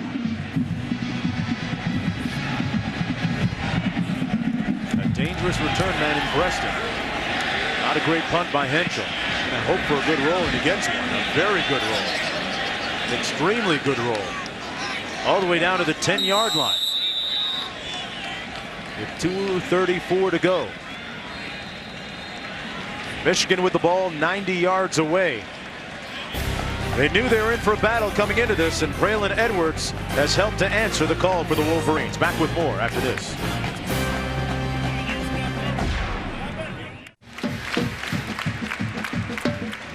Number 17, Michigan, leading by 3 points with 2:34 to go in the 4th quarter. Great day of college football coming up on ESPN. Don't forget, it's 6:55 tonight. It'll be Michigan State taking on Notre Dame just up the highway in East Lansing. Mark, my point here, sorry, I don't mean to interrupt you, a freshman tailback and a freshman quarterback protecting that football in this league, Mark. This is Hart, freshman tailback. Brought down at the 11. Let's go back to Reese. Mark, West Virginia, an opportunity to win it against Maryland. 44-yard field goal for Brad Cooper. Oh, he went all Florida State on it. Wide right, but Maryland jumped into the neutral zone. The officials called they were offside, so Cooper would get another shot, this time from 39. Don't! We're going to overtime. Plenty of miscues in this one, but a lot of excitement, guys. And Reese, a couple of missed field goals in this one as well by San Diego State, and it's a different story. Flag down on the play. Prior to the snap, false start, offense number 18. Don't want that to happen. 5-yard penalty, it remains second down. Mark, particularly a wide receiver, Gonzalez right there, called for procedure penalty. Chad Henne, the quarterback, and Michael Hart, the tailback, carrying the load at quarterback and tailback respectively. Henne not as accomplished as he was in the first two games. Mark, obviously that penalty stops the clock for San Diego State, so in some ways a timeout. On the draw to Hart. Hart got to the 11-yard line. Third down and long to go for Michigan. San Diego State's defense needs a stop here or a big play, a turnover, if they can get one. San Diego State with one timeout, actually no timeouts remaining. Michigan with two. That's their third and final timeout. Coach Kraft going to talk things over with his defensive staff, and they need something good to happen here. Well, Mark, they're an opportunistic defense, and they're a swarming defense. Michigan's execution right here late in this football game, particularly the penalty right there on a wide receiver. This game's still alive with 1:54 left. San Diego State with no timeouts, a big 3rd and 9 right here. But it looks like San Diego State will get this football back. But what a great night of football. I know you're sticking around here getting ready for that. Well, I'm trying to get myself a ride up to East Lansing. You're not going to volunteer your wheel, so I'll make my way up and watch that Michigan State Notre Dame. Go back to that hotel and just watch some games. You have Notre Dame, Michigan State. I don't have the HD, the ESPN HD back there, but yeah, I'll probably do that.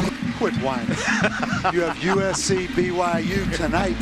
You have two great games. So just go back to the hotel, watch both games, and then prepare for your WNBA game late tonight. I guess it'll have to be that way, Bob. I guess it'll have to be. I don't know if I can, being a guest of the hotel, call my cable operator and get that ESPN HD, but you know, I'll give it a shot. Well, I'm gonna let you make a call right now. Michigan with 1:54 left, 3rd and 9.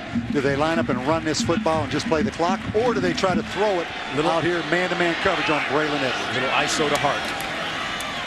They hand it off to Hart, and he's got the first down and then some, and that just might do it for Michigan. The freshman has really elevated and raised the level of his play in his game today. It started earlier in the week with a tremendous week of practice. The freshman out of Syracuse, you would have to say right now, has effectively, Bob Davie, ended any running back controversy. And Mark, for the second time today on 3rd and long, they come with that outside zone stretch play, a play that Notre Dame ran very effectively on Michigan last week, and that is the football game. San Diego State with no timeouts. All Michigan has to do is kill the clock right here and the game's over. But what a valiant performance, in my opinion, by San Diego State, Mark. And that's a silly... Oh, and he got drilled. He got drilled. Number 44, Heath Farwell, lit up the freshman, Chad Henne. And Mark, in my opinion, he should lose a football game next week for that. If I'm in the Mountain West Conference, I'd take away a football game for that young man. That is silly right there to come in there and do that. Henne ran back, hesitated. In fairness to Heath, Farwell hesitated before he put a knee down. Let me tell you what, Mark, that's just silly. That's can't call it? No, that's silly.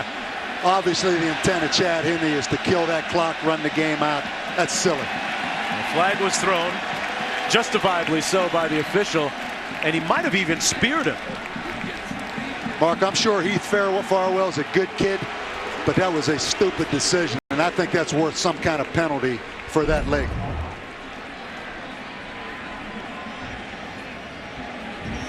Oh, he was down. Mark, that's The knee worth was down. a football game, in my opinion. I mean, that's going for a kid's helmet right there when the football game's obviously over. I love the aggressiveness of San Diego State. I know Tom Kraft doesn't condone that. I wouldn't be patting him on the helmet right there and telling him that's okay. That's not okay. Such is the fervor and the fury sometimes that is young football players get a little carried away. I'm not excusing what he did. It was wrong. Sets up a first down and 10. Gotta like Braylon Edwards, though, stepping in and having his quarterback's back. And Mark, Michigan, it wasn't pretty. A lot of different things happened today, but maybe they found a tailback in young Michael Hart. It wasn't Underwood. It wasn't Rembert. It wasn't the starter Jackson. It wasn't Bracken. All of those guys made appearances except for Underwood. It was Michael Hart. And it sure isn't Chris Perry. No. But Michigan won this game, and in the end, that's all that matters as they get ready to go to Big Ten play next week, I believe, against Iowa. For San Diego State, meanwhile, for the second consecutive season, they come close, traveling across the country. Last year it was a 3-point loss in Columbus against Ohio State. This time the Big Ten opponent is Michigan, and they lose once again by a field goal. A show of mutual admiration on the field between Edwards and Kirk Morrison. The final score, once again, number 17 Michigan, 24, San Diego State 21. Big day for Ortiz, number 80, and a huge day for Braylon Edwards, who decided to come back and really showed a lot of resilience leading his team today after a disappointing loss last week on the road against Notre Dame. University of Michigan improving to 2-1 on the season. San Diego State falling to an even 500 at 1-1. In San Diego State, Mark, I think they're going to be a big factor in the Mountain West Conference. They came in here and played their heart out today. Under sunny skies in Ann Arbor, Michigan. Final score once again, 24-21, the Wolverines with the win. Don't forget, coming up next, get all the scores and highlights on College Game Day scoreboard presented by Acura. This has been a presentation of ESPN, the worldwide leader in sports. For more, log on to ESPN.com. For Bob Davey, Holly Rowe, and the rest of our talented behind-the-scenes crew in the truck, I'm Mark Jones. Right now, let's go back to Reese Davis in the studio. Reese, a near miss for San Diego State. And the second straight year that's happened, Mark. 3-point loss last year in the Horseshoe against Ohio State. The Aztecs acquitting themselves quite well against the power teams in the Big Ten. Glad to have you with us on the College Game Day scoreboard presented by Acura. Reese Davis along with Trev Alberts and Mark May, as always. Guys, I want to take you back to what happened as Michigan was trying to kill the clock against San Diego State. Chad Henne taking the snap. San Diego State had exhausted its timeouts and tries to let the clock run for a little while and takes a big shot. I'm just saying this. I'm not trying to justify the late hit, but as a defensive player, when I see the quarterback go back and he's not getting down, I got to get the ball back. It's time for me to drill this guy. It's hard to stop. You're running full speed. I'm not trying to justify that. It should have been a penalty, Mark. There's no justification for going at someone's head. If you're going to try to knock the ball out, you put your helmet on the ball or the shoulder on the ball, or you try to rip the ball out. Don't tell me that. He went right at that young player's head. He should have been thrown out of the game. I'm speechless because Mark, Chad Henne went down with the ball. He went right at his face, right at his helmet. Mark, he did not go for the football. If the quarterbacks want to be protected, you have an easy chance to be protected. Take the snap, get back, and get down. If you're trying to run the clock out as a defensive player, my job is to blow you up. I'm trying to get the ball back. Hit him in his helmet. A defenseless player snuggling with the ball, going down on one knee, you hit him in the helmet. He's on one knee, he's down there. Where else can I hit him? There ain't you can go for the ball. You just said you're supposed to try to knock the ball out. You can't knock the ball out by hitting him in the head. I'm not saying it shouldn't have been a penalty. I'm not saying it wasn't necessarily a dumb hit. I'm just saying, look, we're trying to get the ball back. As a defensive player, you're asking me, I'm standing there watching him either get down or get hit. Now, you're not questioning the fact that it was a legitimate penalty. You're just talking about the intent of what he did, and you're saying, yeah. So reasonable minds can differ here. Of course. That's right.